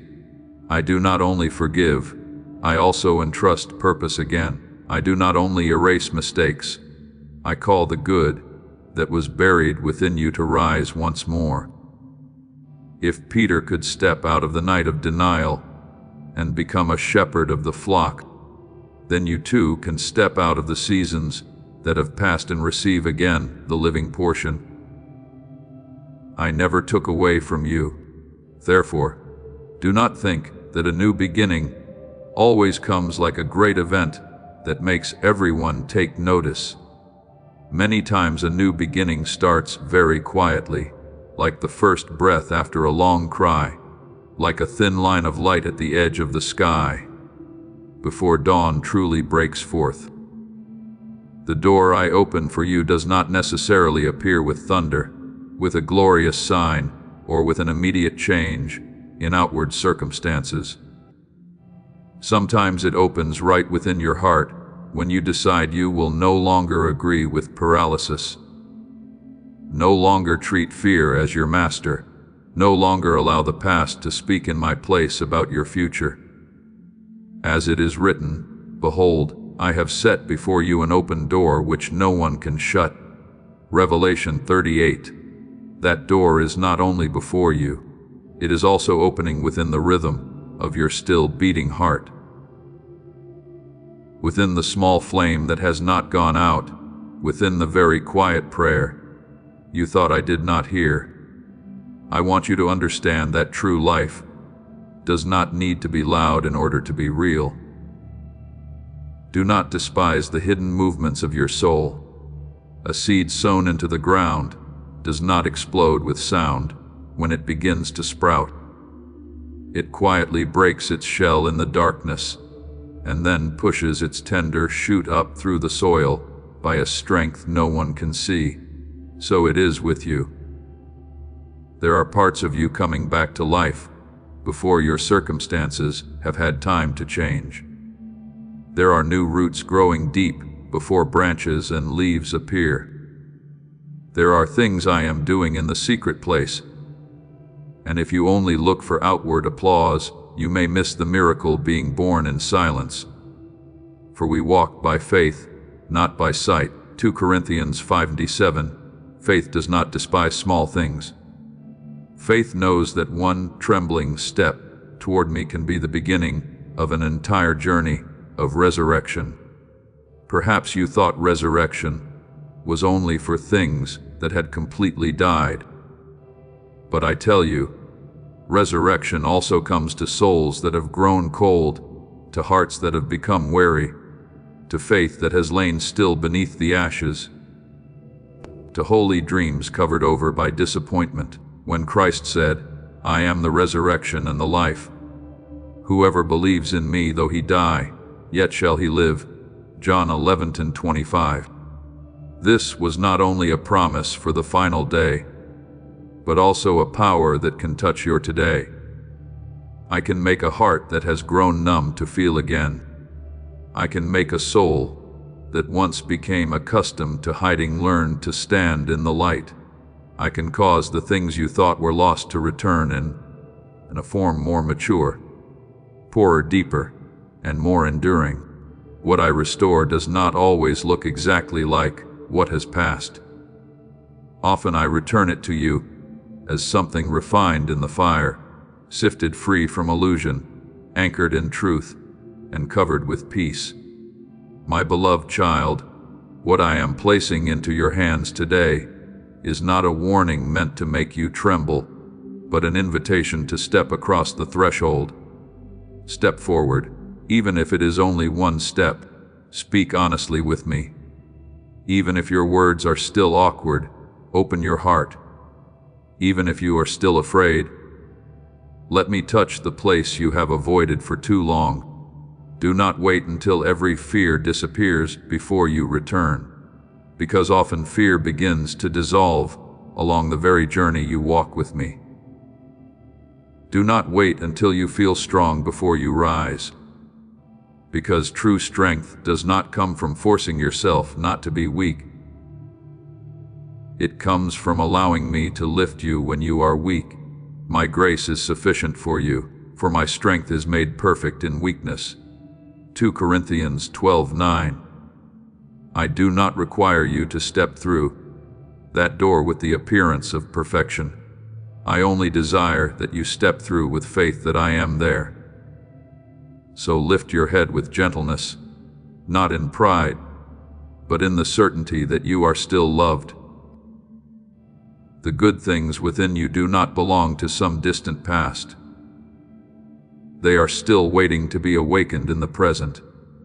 The light you thought had been depleted is still smoldering. The heart you thought had lost its way still recognizes my voice. And in the very place where you once thought everything had ended, I am setting an opening that no one has the authority to close. Draw near to me, my child. Let your breath come back into harmony with the rhythm of grace. Let every heartbeat remind you that I am not finished with you. You were not created to wander forever. You were created to be found, restored, guided, and brought into true life from today onward. Do not call yourself someone who has lost everything. Call yourself one who is being rebuilt by me. Do not call your small step insignificant. Call it the first footprint on the road of return, and I, your Father, will walk with you through that door until what once grew cold within you burns brightly again, and you know with your whole soul that my life is still flowing, still calling, still making you new day by day. My beloved child, I have seen more than you ever dared to admit, even to yourself. I saw the moments when the truth stood right at your throat, but you swallowed it down because you were afraid of displeasing others. I saw the moments when you knew you needed to remain with what was right, to protect what is good, to stay faithful to the voice within your heart. Yet you turned away because you were tired, because you were afraid, because you had grown used to choosing the path with fewer collisions. I also saw the smiles you wore among the crowd, smiles convincing enough for others to think you were all right, but not enough to hide from my eyes the vast emptiness within. But hear me clearly, my child. I do not look at you with contempt. I do not stand before your life as a judge, merely waiting to record the times you grew weak. I look at you with the patience of a father who knows well how wounds have formed over many seasons, and who also knows that true restoration must be nurtured in grace. It cannot be forced to bloom through fear. As it is written, a bruised reed he will not break, and a smoldering wick he will not quench. Isaiah 42:3. You are not a reed thrown away because it has bent. You are not a lamp rejected because its flame has grown weak. You are being sheltered by me from the fierce wind, until what is still smoldering within you can burn brightly again. There are times when you blame yourself for having stayed silent too long, for having compromised too much, for not having been courageous sooner. But I want you to distinguish between repentance that leads to life and accusation that drags you into despair. Repentance is the light that allows you to see the way home. Accusation is the darkness that tells you there is no way left. I am not calling you to beat your own soul with bitter words. I am calling you to awaken, to rise, and to walk toward the truth in love. Godly sorrow brings repentance that leads to salvation and leaves no regret. 2 Corinthians 7:10. Therefore, when you recognize the things you have avoided, do not let that awareness become a chain. Let it become an awakening bell. Let it tell you that you are still alive, still able to hear the voice of conscience, still able to return to what is pure, braver, and truer. I want you to remember the son who left his father's house, taking his share of the inheritance, and believing that freedom meant going far from the love that had raised him. He squandered everything, lost his dignity, and fell so low into lack that he longed for the food of the pigs. But the miracle did not begin when he was already clean, already strong, already able to prove that he had changed. The miracle began when he came to himself and said in his heart that he would return to his father's house. Luke 15:7-24. Do you see? The moment of awakening is not the most shameful moment. It is the turning point of grace. And while he was still far away, the Father ran to him, embraced him, kissed him, clothed him with a new robe, placed a ring on his hand, and put sandals on his feet. The Father did not wait for him to finish presenting the indictment against his own life. Before showing mercy, love ran ahead of explanation. So it is with you, my beloved child, when you realize that you have drifted far from what I desire for you. That is not proof that you are without hope. It is proof that the road home is opening before your eyes. But I also want you to understand that returning is not always one great leap that changes everything in a single day. Do not place upon your shoulders the burden of having to be healed immediately, courageous immediately, steady immediately. The world loves speed, visible results, and transformations that can be told as beautiful stories in only a few words. But I work more deeply like a gardener who tends the roots before looking for flowers. True healing does not merely correct the outward expression. It goes down into the place where you once learned to fear, where you once learned to be silent, where you once learned to smile while your heart was empty. I am not in a hurry with your soul. I patiently teach you one rhythm at a time. Today you stop avoiding one small truth. Tomorrow you dare to name one pain. Then you learn to say no to what makes you shrink. Then you learn to say yes to the light I set before you. The path of the righteous is like the morning sun, shining ever brighter till the full light of day. Proverbs 4:18. Dawn does not become noon in a single second, yet it is still steadily overcoming the darkness. Remember Moses, my beloved child. When I called him from the burning bush, he did not step forward as a completely confident man. He carried the memory of failure, of fleeing from Egypt, of feeling that he did not have enough words, enough ability, or enough worthiness. He said that he was slow of speech, hesitant, unsure how he could ever face Pharaoh. But I did not cancel the calling because he trembled. I said, I will be with you. Exodus 3:12. And my presence, not Moses' perfection, became the foundation for the journey of deliverance. You may have been silent in the past, but that does not mean your voice has been taken from you forever.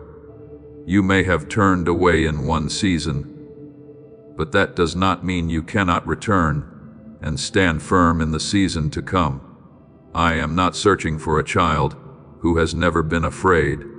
I am lifting up a child who trembles yet still learns to obey. And as you begin to step into that process, you will have to learn forgiveness, not only for those who wounded you, but also for yourself.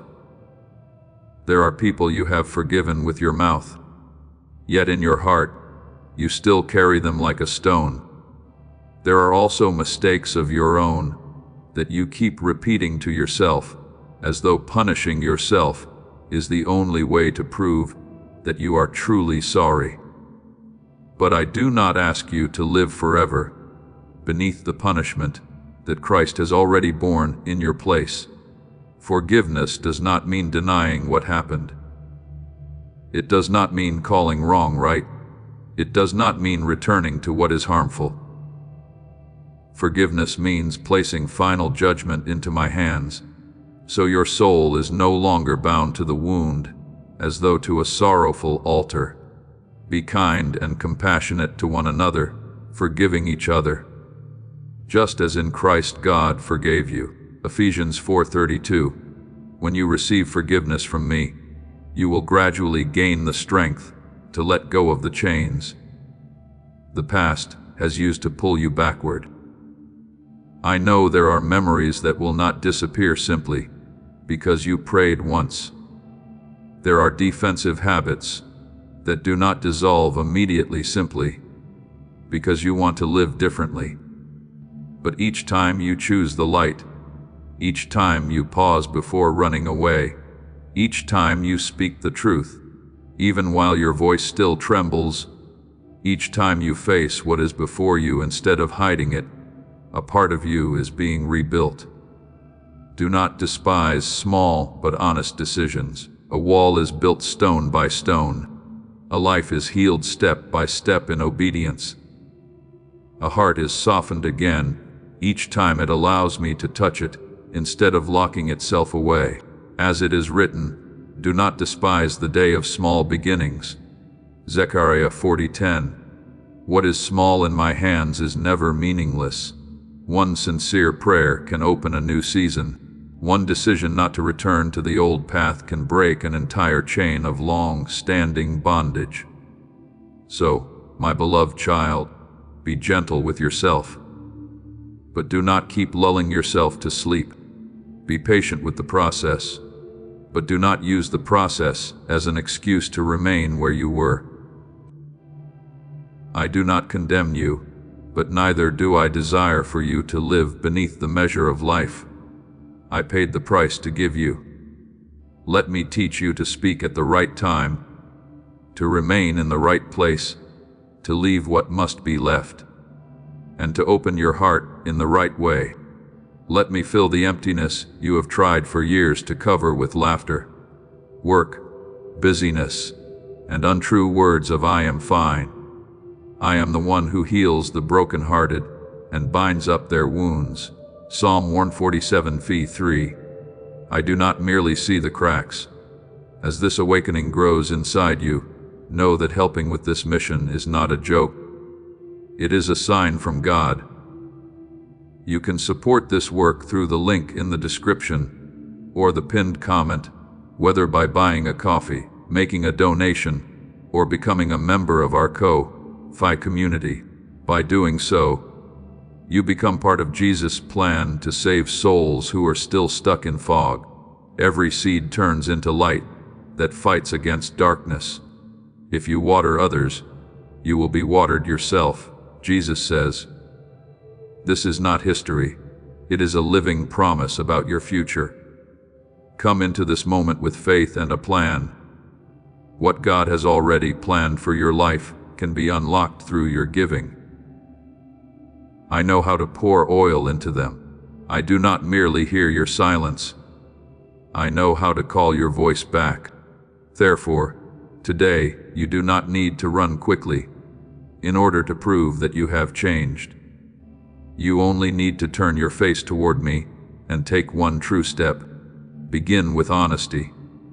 Tell me where you have grown tired, where you have been afraid, where you have pretended, where you have allowed your heart to remain empty for too long. I will not break you in my hands. I will not quench what is still smoldering. I will breathe life into the remaining flame. I will teach you to rise without hating yourself. I will teach you to repent without despairing. I will teach you to forgive without losing wisdom. I will teach you to love without betraying your own soul. And then day by day, you will realize you have not been rejected. You are being preserved. You have not been abandoned in what has passed.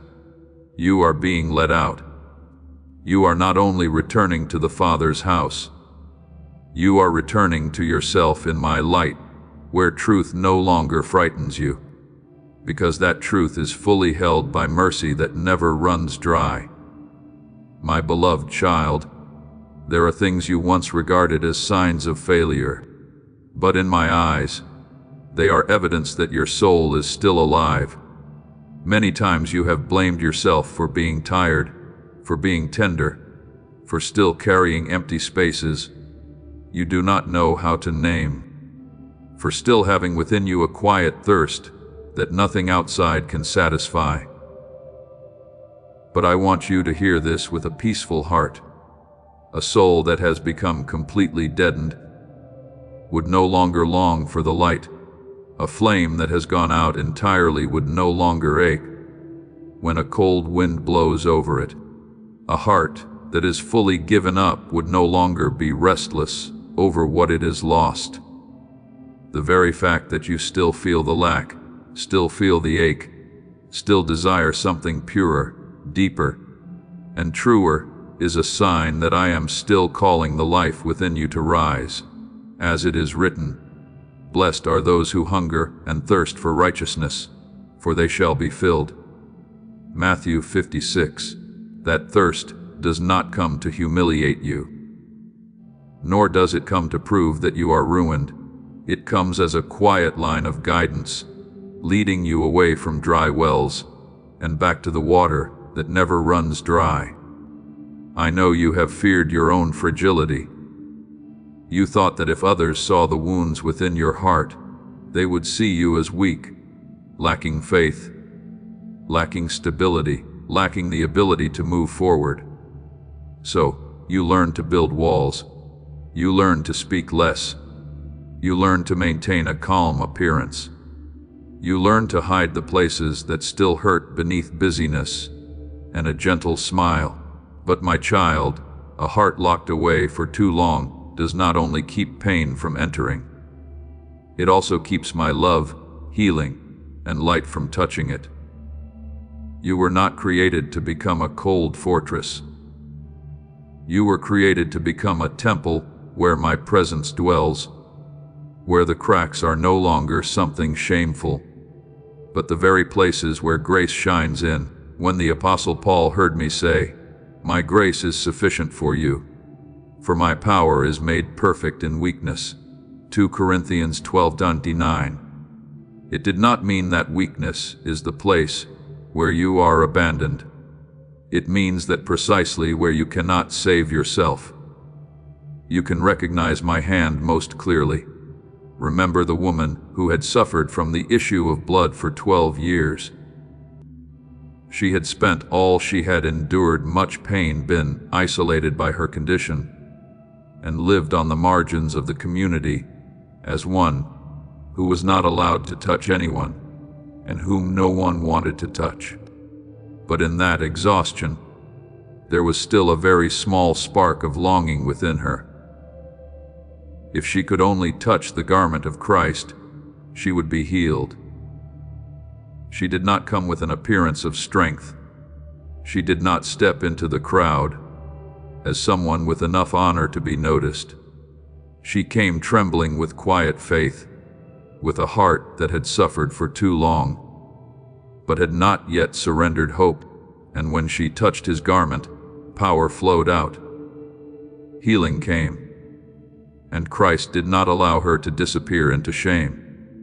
He called her daughter and said that her faith had made her well. Mark 5:25-34. My beloved child, I see you in the same way. I do not only see your wound, I see the small faith that is still reaching through the crowd of fear to touch life. Therefore, do not despise the small movements within your heart. Perhaps today you do not yet see yourself completely changed, but you have learned to pause before allowing panic to carry you away as it once did. Perhaps you cannot yet name peace, but one morning you wake and find your heart a little lighter, as though an invisible hand had removed some stones from your chest during the night. Perhaps you have not walked very far, but you have not returned to the old path as quickly as before. These things are not accidental. They are signs of restoration, rising in the secret place. A young tree makes no sound when its roots take hold deep in the soil. Yet life is still at work. A small stream is not as loud as a great waterfall, yet it can still soften dry ground. I am leading you in this way, gently and steadily. As the Good Shepherd in the psalm said, "Hay makes me lie down in green pastures. He leads me beside still waters." Psalm 23:2. I do not drag you forward with haste. I lead you with the rhythm of peace. You once thought you had to become perfect before you could be loved. Oh, before you could be used, strong, before you were allowed to step into what I had prepared. But I tell you, honesty opens the door to grace more than false perfection ever could. I do not need you to bring me a soul decorated with outward stability. I want you to bring me yourself with the unfinished places, the unanswered questions, the wounds that are still tender, and the longings that are still uncertain. The sacrifices of God are a broken spirit, a broken and contrite heart. O God, you will not despise. Psalm 51:17. You do not need to hide before the one who knows everything and still loves you. You do not need to perform strength before the one who can command dry bones to hear and live again. I want you to learn how to love again, but not with a kind of love that betrays your own soul, not the kind of love that requires you to deny your pain, swallow the truth, or lose your dignity in order to hold on to a connection. The love I teach begins with honesty, is led by wisdom, is guarded by peace, and is nourished by mercy. A heart that has been wounded may fear opening again, but when that heart is placed in my hands, tenderness is no longer a danger. It becomes good soil for the seed of life. Perfect love casts out fear. John 4:18. You do not need to become hard in order to be safe. You need to draw nearer to me, so that your gentleness will not be exploited, your sensitivity will not be dismissed, and your love will no longer flow from lack, but from my fullness. There are days when I heal you through very ordinary things, a quiet moment that no longer frightens you, a short but honest prayer, a tear falling without shame, a decision to leave what does not nourish your soul, a time when you choose rest instead of punishing yourself with overload. Do not think these things are too small to belong to a miracle. I often place life in humble forms so that only a listening heart can recognize it. A tiny mustard seed can grow into a tree. A little bread and fish can feed a multitude. One plea, remember me, spoken on the cross can open the door to paradise. Therefore, every small step you take in truth is precious before me. Do not despise the day of small beginnings. Zechariah 40:10. Because small things in my hands can become the foundation of a rebuilt life. So, my beloved child, do not call your thirst a failure. Call it an invitation to return to the true water. Do not call your fragility something to be hidden. Bring it to me, so that my power may make it a place where grace is revealed. Do not look down on the mornings when your heart feels a little lighter, the moments when you know how to pause, the days when you realize you are no longer being swept away by the old rhythm of life. I am working within you without haste, without harshness, without leaving the work unfinished. I lead you step by step, breath by breath, heartbeat by heartbeat, so that you are not merely changing outward habits, but being transformed from the very roots within. And when you look back, you will understand that the places that once made you feel weak were not the places where I abandoned you. They were the very places where I bent down closest, placed my hand upon your soul, and whispered, "You are still alive, you are still loved, you are still being restored, and my water is still enough to refresh every dry place within you, my beloved child. There is something quietly growing within you, so gentle that if you live too hurriedly, you may overlook it. It is not a great explosion of miracle, nor a radiant sign that makes the whole world stop and look. It is life returning to the places you once thought had grown cold. It is the ability to still hope after many seasons of weariness. It is the moment you realize that you do not need to be perfect in order to keep walking forward. I want you to understand that in my eyes, the fact that you are still standing here, still longing to return, still thirsting for the light, still lifting your heart, even with one very quiet prayer, is already a miracle unfolding. For faith does not always begin with a strong voice. Sometimes it begins with a trembling breath that refuses to let go of my hand. As it is written, faith is the assurance of things hoped for, the evidence of things not seen. Hebrews 11:1. What you have not yet seen with your eyes, I am sowing by the Spirit what you cannot yet touch with your hands. I am causing to grow in the hidden depths of your soul. Do not despise the small faith that is holding you. My beloved child, there are days when that faith does not look like a great fire, but only like a fragile line of light at the end of a tunnel. Yet a single ray of light in my hands is still enough to lead a soul out of darkness. You once thought you had drifted too far, been lost too long, become too weak to ever return. But the very moment you began to believe that you could still come back, a door opened within your heart. I do not require you to understand everything before you step forward. I do not demand that you have complete evidence before you are allowed to hope. I only invite you to place one foot into trust, because we walk by faith, not by sight. 2 Corinthians 5:7. There are paths that only appear when you begin to walk. There are waters that only part when your feet have touched the edge of the sea.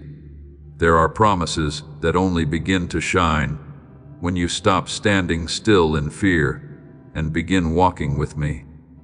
Remember Abraham, who heard my voice, calling him to leave his homeland, his relatives and all that was familiar, to go to a land he did not yet clearly know. He did not hold in his hand a complete map of the future, nor did he possess visible proof to explain to everyone why he dared to go. But he believed that the one who called him was faithful, and that faith turned a quiet departure into the beginning of a great covenant. By faith, Abraham obeyed when he was called to go out to a place that he would receive as an inheritance, and he went out, not knowing where he was going. Hebrews 11:8. Do you see? I do not always show you the entire journey from the beginning, because I want you to learn that the deepest assurance is not found in controlling every stage of the road, but in knowing that I am walking with you. Faith is not the denial of uncertainty.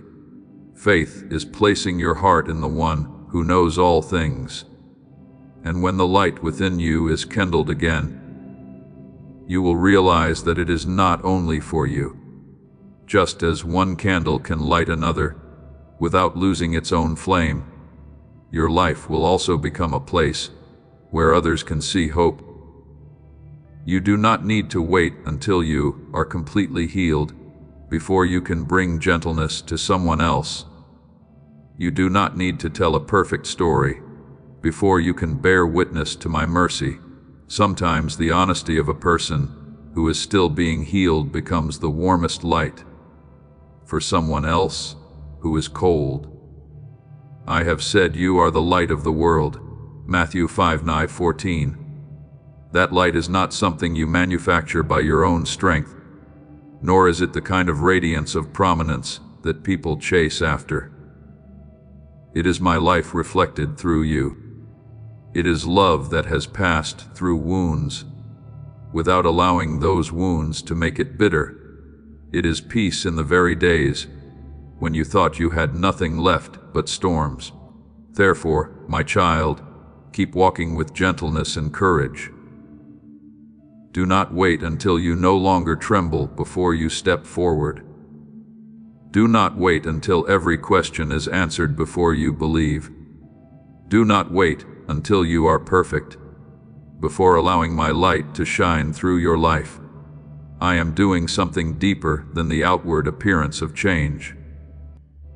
I am restoring at the root the belief that you can still return, still live anew, still become a source of light for other souls without losing yourself. Each day you wake and choose not to give up is a quiet song before me. Each time you lift your heart, even before seeing the result, it is a seed of faith, and I, your Father, will not let that seed die in the soil. I will water it with grace, shelter it with mercy, and cause it to grow in the time I have appointed. Then you will see what began as a small ray of light within your heart will become a lamp to guide the way not only for you, but also for those who need to know that they too can come home into my love that never runs dry. My beloved child, let your heart grow still in this moment, for not everything of great importance comes with thunder across the heavens or events that shake the earth. There are words I place before your soul very softly, like a breeze passing through an open door, so gentle that the hurried may overlook them, yet so deep that they are enough to turn an entire life around. I do not always awaken you with intensity. Often I call you through stillness, through a sense within your heart that the time has come when you can no longer delay, when you can no longer continue living between two streams, when you must choose what you truly belong to. There are doors in your life opened by my mercy. But my child, a door does not remain open forever. In order to nurture hesitation, time is also a grace. But that grace is not an endless land where you may keep avoiding the holy call. As it is written, my spirit shall not strive with man forever. Genesis 6:3. This does not mean my love has diminished, but that I honor your choice. And every choice has its season, its threshold, its moment when the soul must answer. You are about to enter your divine future. Remember that this message does not end with you. People can use your breakthrough to get where they need to go. Through the link in the description or the pinned comment, whether by buying a coffee, making a donation, or becoming a member of our Ko-Fi community, you can help this mission. By doing so, you are sowing into the awakening, deliverance, and restoration of souls who are still trapped in darkness. This is not poetry when Jesus says, "Give, and heaven will open over you." Every seed you plant turns into oil for your destiny, fire for your calling, and safety for your family. Now is your time, my child. Have faith, and as you do, watch God multiply what you let go of. I do not say this to make you afraid and panic, but to awaken within you a beautiful seriousness. For true love does not only comfort you when you are hurting. True love also reminds you when you are falling asleep before the light. A compassionate father does not silently smile while watching his child walk closer and closer to the edge of a deep place. I call you, I remind you, I draw you by mercy, because I know that delay can become such a familiar house that you forget you are being held captive. At first you only postpone a prayer, then you postpone repentance, Then you postpone one right decision. Then you begin to grow accustomed to living incompletely, accustomed to knowing where the light is, while still not stepping into it. That is why my word says today, if you hear his voice, do not harden your hearts. Hebrews 3:15. I say today not to weigh you down with pressure, but to deliver you from the illusion that tomorrow is always in your possession. My beloved child, hardness of heart rarely begins with a loud rebellion. It often begins with very small turns away. One time you know what is right, but choose silence. One time you hear my voice, but tell yourself later. One time you feel the light touching a wound, but you pull the curtain down because you do not yet want to face it. Then little by little, what once grieved you, because it separated you from me, no longer grieves you. What once made your conscience tremble slowly becomes ordinary. What once stirred in you a longing to return becomes covered by busyness, reasons, habits, and self-protection. My child, I do not want you to lose that holy sensitivity. Guard your heart above all else, for from it flow the springs of life. Proverbs 4:23. When your heart can still tremble at my voice, that is a gift. Do not take that gift lightly.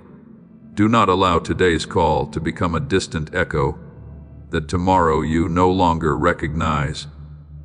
Remember the people of Israel in the wilderness, those who saw the sea part, saw bread fall from heaven, saw water pour out from the rock, and yet many times still allowed their hearts to grow hardened before me.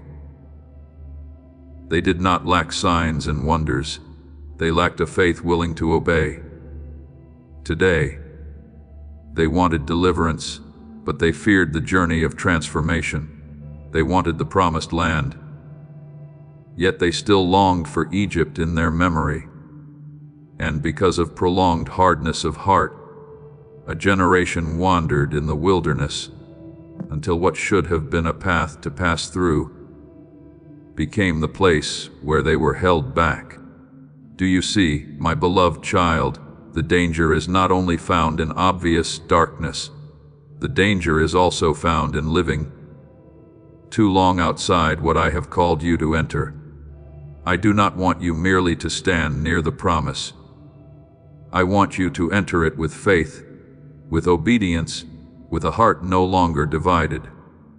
There will be times when you stand before a boundary clearer than you realize.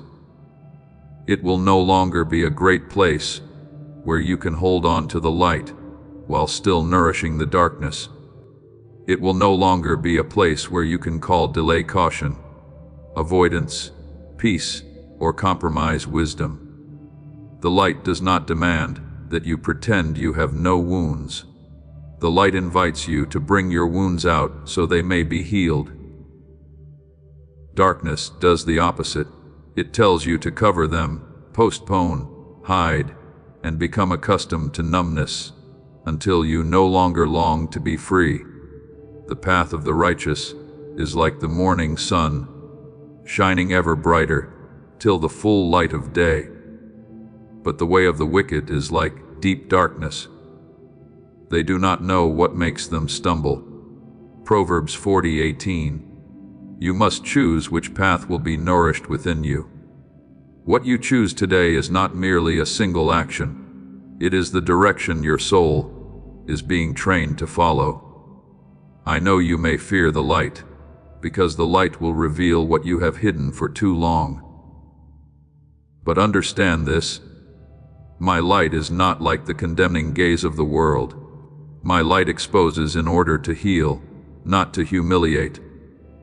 When David was confronted by the prophet Nathan after his sin, he could have hardened his heart, justified himself, or used his power to evade the truth.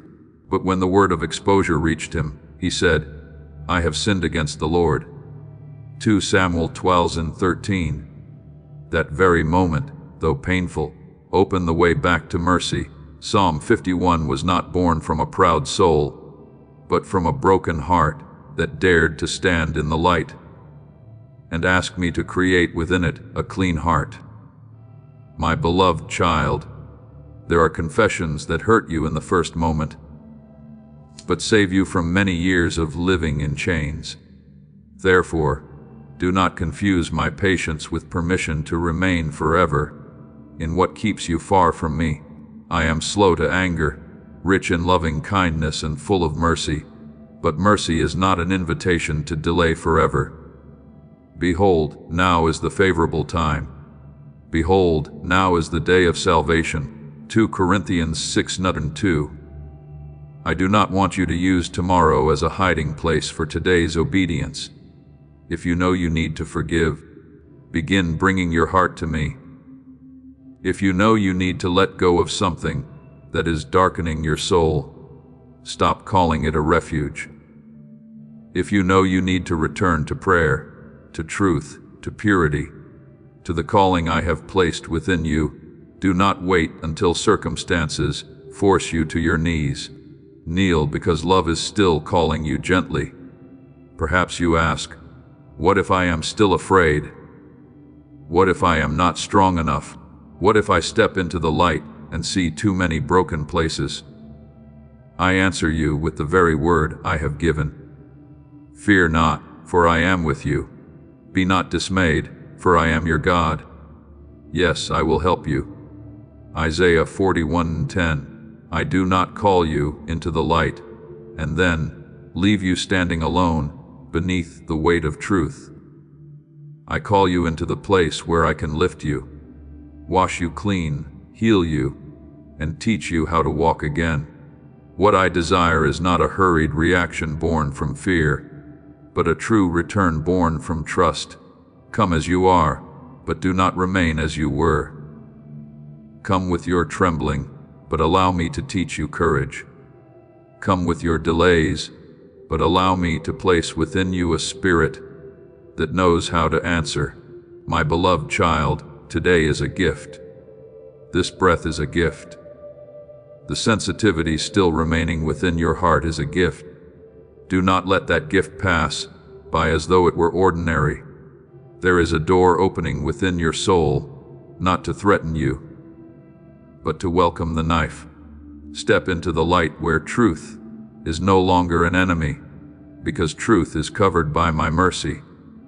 Step out of the darkness of avoidance, where you have stayed long enough, where your heart has grown weary from becoming accustomed to indifference. I am not calling you to take away your joy.